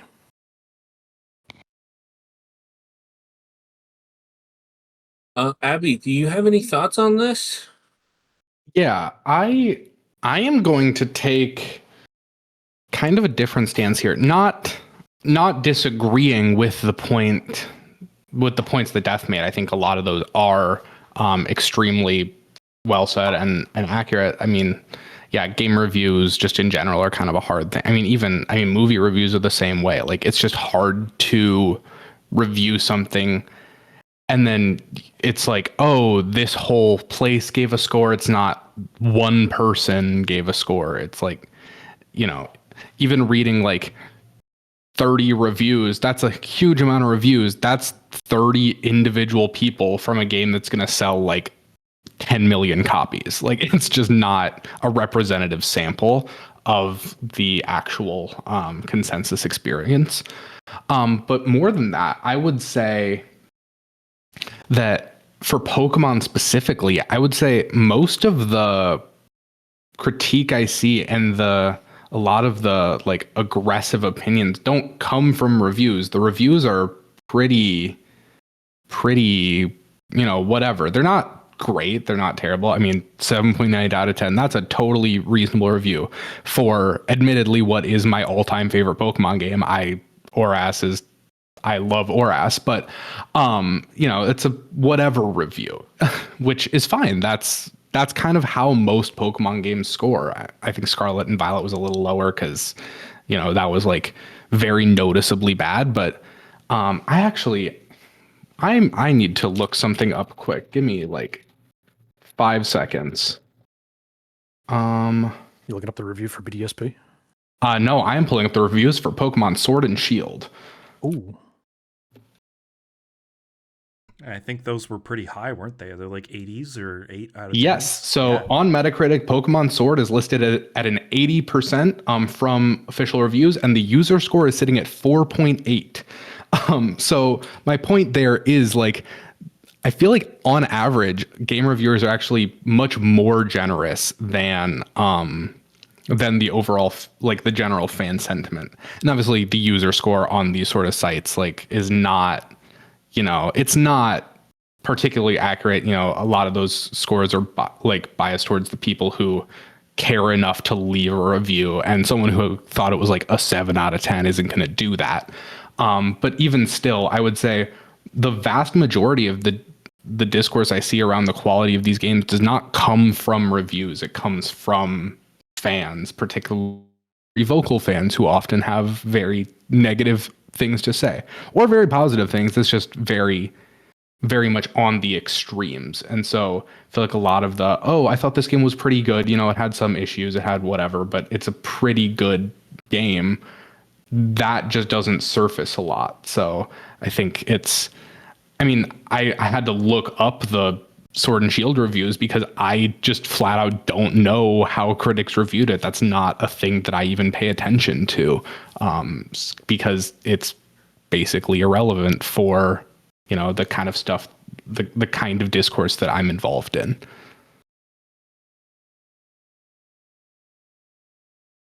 I'll jump in real quick here as well and just say that I think if I had to sum my answer up to this question pretty simply, it would be no. Go play the games yourself and figure out what you want to do, like how you want to I said this right at the beginning of the cast. It's like in my opinion, art should be judged based on the person experiencing.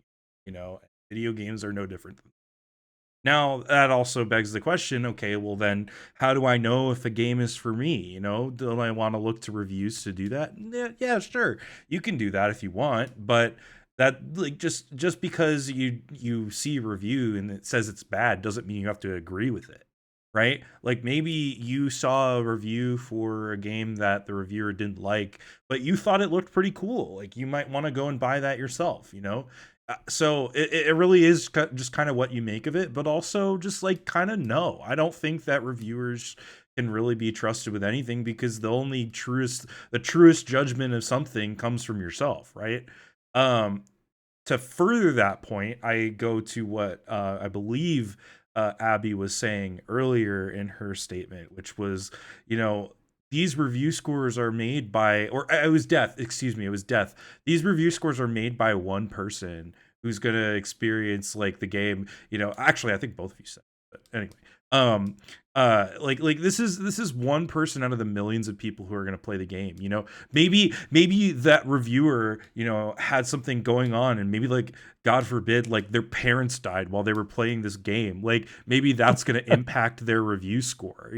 Jesus. Maybe whoever reviewed Explorers of Sky gave it a 5.8 because that's been said in the chat numerous times.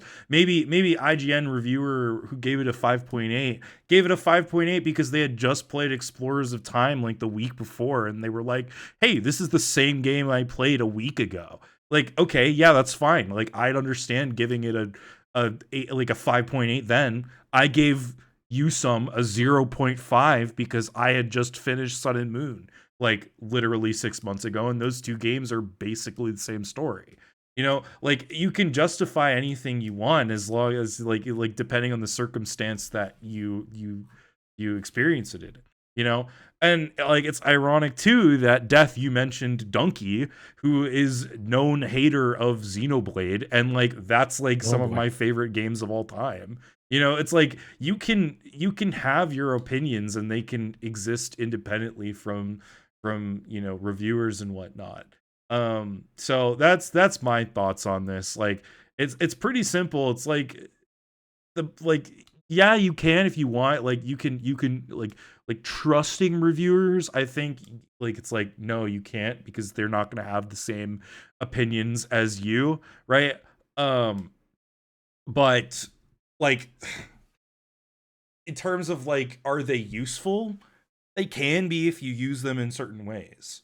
So that's kind of my thoughts on that. Just a couple quick things to add. The that PMD Sky review, the 5.8. I've mentioned before that I've never played a Mystery Dungeon game. That's because when the first Pokemon Mystery Dungeon game came out, I still regularly followed reviews, and I saw that, and somebody might have to like look this up because I don't remember what it is. The original Pokemon Mystery Dungeon Red and Blue got like a 5 point something from IGN, and I was like, wow, these games are bad. I'm never playing these. And that is why I never played a Mystery Dungeon game. It wasn't until many years later that I would hear people constantly say like, "Oh man, I love Mystery Dungeon." And I'm like, "Really? I thought those games are bad," because I was a dumb idiot who just listened to reviews. So that's every time these days, like I'll still check reviews these days, like Metacritic. I'll see what people are saying. What's the general consensus? But even that you can't really follow too much because sometimes games are unfairly review bombed or review praised, and you'll get an unfair review from there too. So you really just have to be careful. It is, you have to do your due diligence. And one quick thing I want to add is a conversation, a very brief conversation I had with my 14-year-old nephew just like 2 days ago, where he made a joke about the banana on the wall art piece. I don't know. I don't know the history of the banana on the wall art piece, but it's the guy who literally duct taped a banana to a wall, and that was art. Art really is, as Cap said, in the eye of the beholder, and we really have to kind of judge it for ourselves what we think. And to that end, my nephew said that putting a banana on the wall is dumb, and I kind of agree. But at the same time, somebody might have seen that banana on the wall and be like, "Oh my god, this is the best thing in the world." So, at the end of the day, only you can decide what you think of something. And just to jump on before we move on to the next question, just because I wanna say one thing. I don't know if I interrupted anybody else, but I just wanted to throw out something out here. I know we kind of touched on this a couple times and we talked about it. And I know it's somewhat ironic bringing this up on a live stream and having this conversation at the same time. But I think something else to reiterate is, with the rise of social media, with the kind of current state of social media and things, there is also kind of the Caps point as well about someone having a really bad day. There is also incentive to, like Death said, review bomb something because it doesn't match expectations, or to give a game that is really good a terrible review to garner clicks. And I don't think like social media is inherently bad, but I think when we kind of live in a state of algorithm direction, especially with these kind of things, shock and awe is a very real thing. And people unfortunately can make a lot more money making people mad than they can making them happy. I think with Pokemon especially, and that I'm gonna lump my thought on one part of this. The other side of this I think is also really important to say is when things get really big and really popular, there are always going to be people who are going to want to tear that thing down for whatever reason they want to tear it down, whether they like it, hate it, whatever. And I think Pokemon kind of exists in this pseudo state of like, in a lot of people's minds, it's big, it exists, it's and for a lot of people, it's one of their favorite things in the world. And then there's that weird subgroup where they're generally gonna like claw and tear it down for the sake of watching it fall to pieces. And all of that to say is kind of just reiterating a different viewpoint on what everybody has said.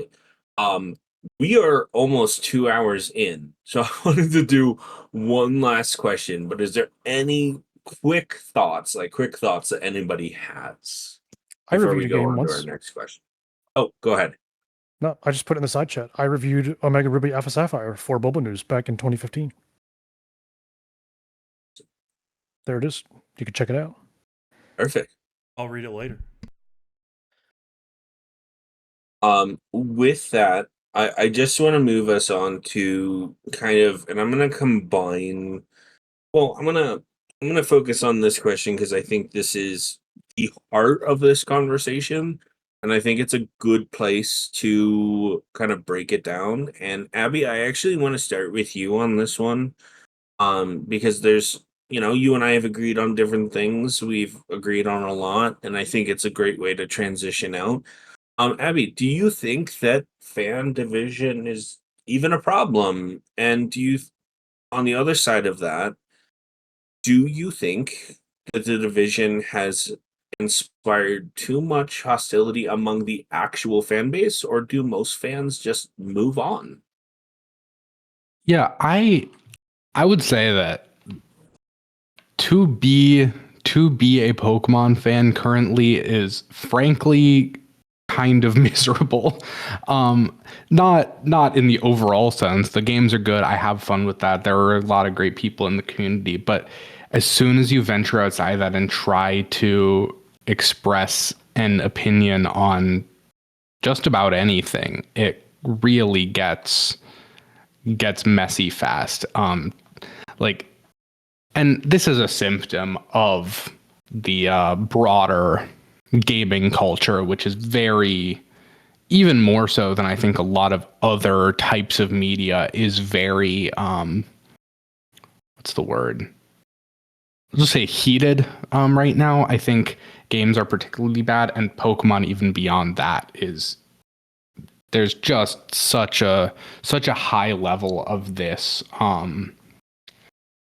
hostility and aggression in the circles of discourse that makes it really hard to want to engage positively with the games. And that's not to say that, oh, no one can criticize anything. I think you definitely can, but I also, even if it is friendly criticism, the desire to, as soon as someone says they like something, jump in on the things you don't like about that same thing is just very tiring. And I'm not saying that this at all happened today. I think this was a very, civil discussion, all things considered. But even in the public Discord, to some extent, both from my opinions and from others, like, you'll say something and immediately it's just like, oh, but you shouldn't like that. Here's all the ways that it's bad, and whatever. And like, I don't know. I just don't think that that's healthy or useful. Do I always agree with like let people enjoy things? Not necessarily, but also let people enjoy things. Like, it's not that big of a deal if someone likes a video game that you don't like. It's not that serious. So that's kind of my overall thoughts on it. And like I said, this is the case with so many games, but I feel like Pokemon is especially guilty of it currently. If I can jump in, I completely agree with everything you just said. I think that Pokemon fans, in my experience, And Pokemon fans, in my experience, as somebody who is a part of a lot of different communities, especially in the gaming world, Pokemon fans tend to make their things that they dislike their entire personality. And I think it's a very, very big problem in the community as a whole. Because not only does it make people not only does it make people who want to get into the community, like it discourages them from doing so, but it also makes you look bad to the outside as well. And so I don't really have much else to add to Abby because I think she summed it up pretty nicely. But I will say, and this goes for everyone, including myself, if you find yourself making your opinions, your entire personality, your negative criticism, your entire personality, check yourself. Because you gotta recognize what that's doing to your community. You gotta recognize what that's doing to your outside perception. Like it's a problem, and it makes existing in every space online so much worse. That's my opinion. I'll stop there. I'll throw something real quick. I am pretty outspoken about my negative opinions on honestly just about anything, but specifically, I garnered a reasonable following on Twitter back when that was still alive, simply because I was so negative about Pokemon. But I always made it clear that it was my opinion. I never wanted to tell somebody that their opinion was wrong unless they like Love Disc. But more to the point is that, yeah, Abby kind of said everything properly. I don't really think there's a whole lot of, kind of no notes. Just enjoy it. If you're having fun, then don't let anybody else ruin your fun. Honestly, complaining about Pokemon is part of my enjoyment of the series, but it's not just, complaints, and I'm not just complaining about Pokemon. I complain about just about everything. The thing is, if I'm complaining about something, it's because I want it to be better. I want to enjoy it more. I already enjoy Pokemon. I think there's more. I want more, and I think that's, as long as people are sharing their opinion with respect, I think that is crucial, because there's too many people out there, as Cap said, they'll just be like, this is my opinion and I'm going to shout it in your face. And like, no, express your opinion, but don't try to think your opinion is the word of God, the word of Arceus, if you will. So I think people should be allowed to criticize, but you should also do it. You should stay in your lane. I'll put it that way. Caps said, check yourself if you're constantly negative, which I agree with, but also stay in your lane and don't run up to some kid who's enjoying a Pokemon game. Be like, oh, you have the wrong nature, and if you should be using these moves. Nah, somebody's having fun. Let them have fun. There is not a whole lot that I can add. So I'm gonna be honest. I have loved this end of this optimism. So unfortunately, Magnedeath, I'm not gonna have us end the cast today with what is the one game people love that you hate, just because I want to carry this. That's fine. I'll do it. I think Omega Ruby Alpha Sapphire suck. That's my hot take. The one thing I also want to say, and I just want to say this side of it. I think Beth is absolutely right. You should be allowed to complain. Abby beautifully said so many wonderful things. Capso said so many wonderful things. The only other thing that I really want to say on this, when it comes to the division, and I think this is a slightly different scape. I actually don't think inherently that this division is a bad thing. I don't think inherently, there are always going to be people who are going to have negative comments online. I think what I'm going to add to this, the other side of it, is I think there's the other side where people are so toxically optimistic about things that they kind of do the opposite end as well. Like, some people want to vent, some people want to complain, but trying to stop any negative criticism to the point where it becomes unhealthy or toxic in its own way is also deeply damaging. And I think, we can all, and I think this has been said so many beautiful ways, we can all love Pokemon in our own way. I personally have several friends who have left Pokemon. Some of them fully bailed when they saw motorcycle dragons in Gen 9. Like I have a very good friend of mine. I have tried to win him back to Pokemon, and he glares at me and says, I don't need to ride a dragon everywhere. And one of his primary complaints is that he doesn't like the Pokemon centers are not a building anymore. He hasn't played the game, he hasn't tried it, but I always try to be accepting and understand that is his opinion, and I do not try to force it on him.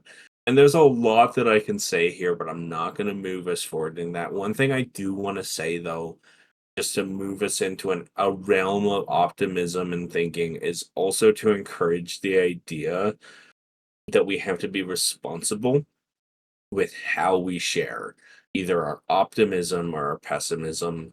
I think that's really key. And don't just kick people out because they disagree. I love Sun and Moon. I love the Sun and Moon anime. So many people hate it. I'm gonna put myself on the chopping block big time here. I actually really love the black and white anime. It's fun, it's simple, it's dumb, and it's a very fun thing for me to do. But that's my thing. And so, Caps, on all of this optimism, are there any last comments or thoughts we should highlight before we're done today? Nothing that I necessarily got called for, but I did want to acknowledge Sarik's point about discussion of the Paper Mario games.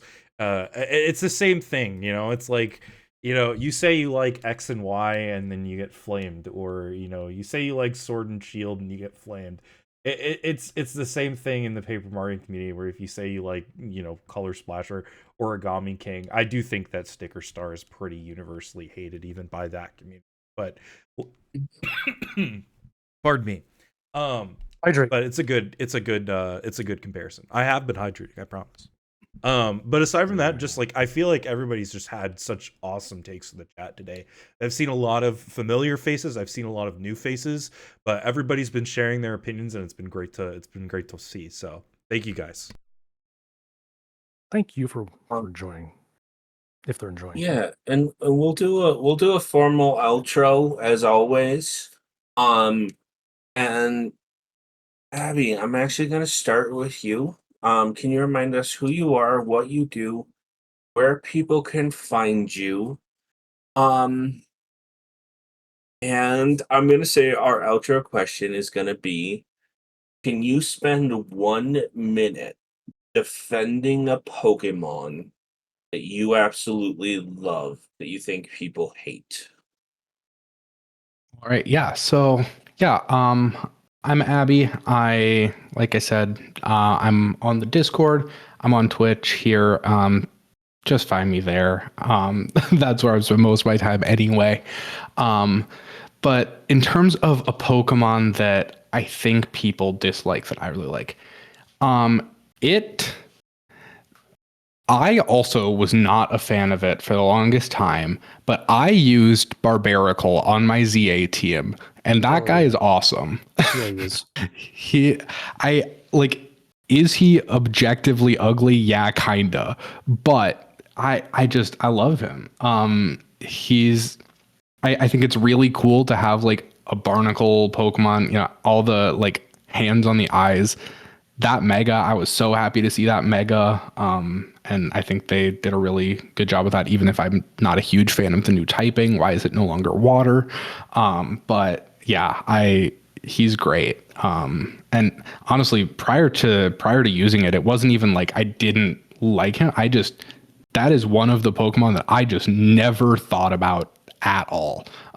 So it's been nice to gain that appreciation. And honestly, what I've been trying to do now is kind of add a Pokemon that I don't really care about to every new team I have to kind of gain some appreciation. And it's crazy how often that works very well.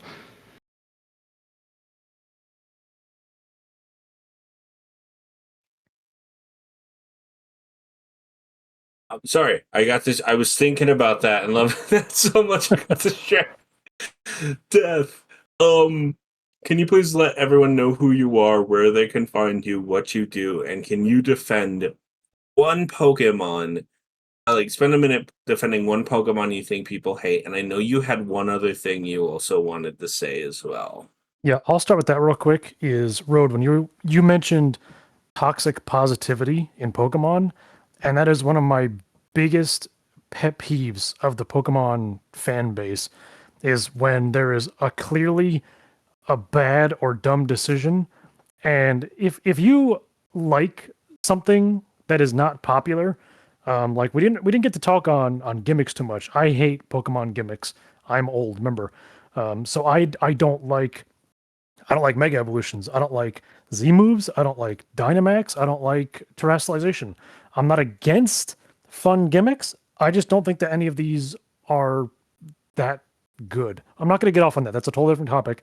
But I will say that in certain, and I'm not going to use an example, but it just happens. Every once in a while, somebody, you just hear somebody just like trying to talk up something like as the best decision Pokemon's ever made. Oh my God, I can't believe anybody dislikes this. And I'm just like, if that's your opinion, that's one thing, but there are some people who go way too far. So I'll shut up about this, but toxic positivity is unquestionably not talked about, or at least not recognized enough. So it's one thing to like something, it's another to defend a bad decision. But that's all I'll say on that. As far as my outro, hey, I'm Magnedeth. You can find me on Blue Sky at Magnedeth, Twitch at Magnedeth. I stream every Wednesday. I would like to stream more, but I'm a very busy guy. I haven't streamed no Bulbagarden, which I feel bad about. But yeah, those are like the two main places, Blue Sky and Twitch. So defending a Pokemon, I'm going through my favorites list, and I was going to originally pick Unknown because I love Unknown. It's kind of it's an intentionally bad Pokemon. That's kind of what I respect about it. And then I was like, no, I got to go for Sigilyph. Sigilif. I love Sigilif, and people seem to hate on this thing, and I don't know why. I love Sigilif, but instead, somebody said it in the chat.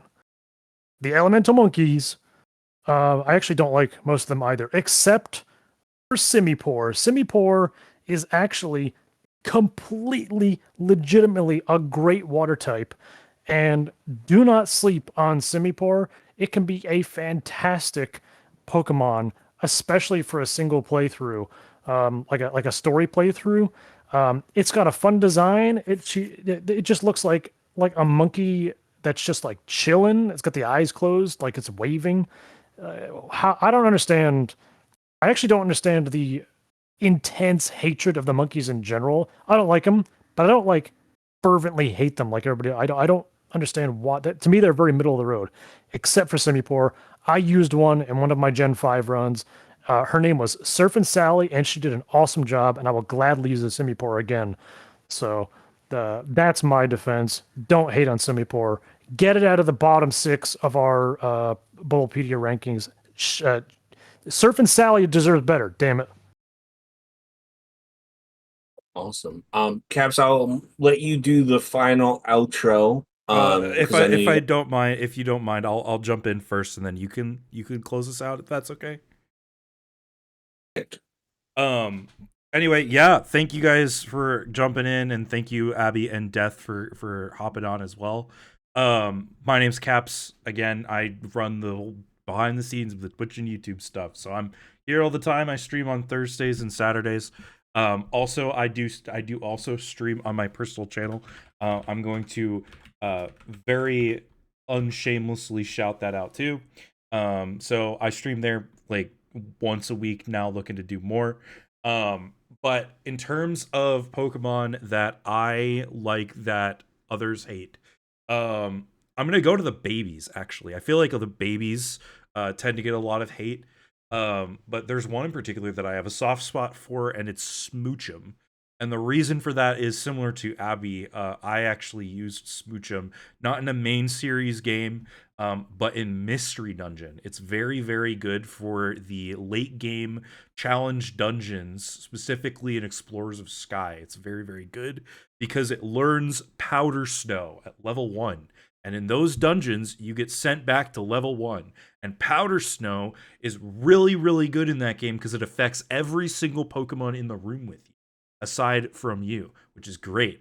So that's why I like Smoochum. This was very, very hard for me, to be honest. Like, I was trying to think of something better and I couldn't, so I apologize, but it is what it is. But anyway, I'll throw things back over to you, Ro, to close things out. I have to say, I think that was an excellent choice because speaking of Pokemon fan reaction, my eyes got huge when you said Smoochum. So good on you. I am Rhodehawk. You can find me on the YouTube channel where I upload Pokemon Master Summons videos. I've been a little spotty on there because life is a lot right now. But you can also find me here. I am the humble host of this Bulbacast. I do want to say thank you to Death and Abby for all your wonderful thoughts and comments. This is actually a lot more optimistic than I thought it would be, which is wonderful. And you know what? I'm going to I'm gonna cheat the system a little bit again. And I you know what? No, I'm not gonna do it. I'm gonna go with one of my favorite goofy goobers. I don't use him on a playthrough team. I have no desire to, but I love him design wise. Cloth. I feel like Cloth gets a lot of cred. Not a great Pokemon from what I've heard in general, but I will never forget the in Scarlet and Violet with all the negative opinions of the game where there is a giant rock with big old googly eyes and a crab body, and my first reaction to that was bursting out with laughter. And I think it's probably one of my favorite of the Titan Pokemon because I think it's just the most comedically made. Plus I'm excited that we got a crab Pokemon that was not just a or crustacean of some kind at the very least. It was not just a Kingler knockoff and was actually a different typing than a water typing. So I think that's really cool. Um, that being said, thank you again, once again, everybody. Thank you for those listening. And if you're on YouTube and you made it this far, let us know some of your hot takes, but also let us know some of your positive takes. That way we can see them down in the comments below. And with that, we'll head on out. Yeah, thank you guys for joining us. And take care. Bye.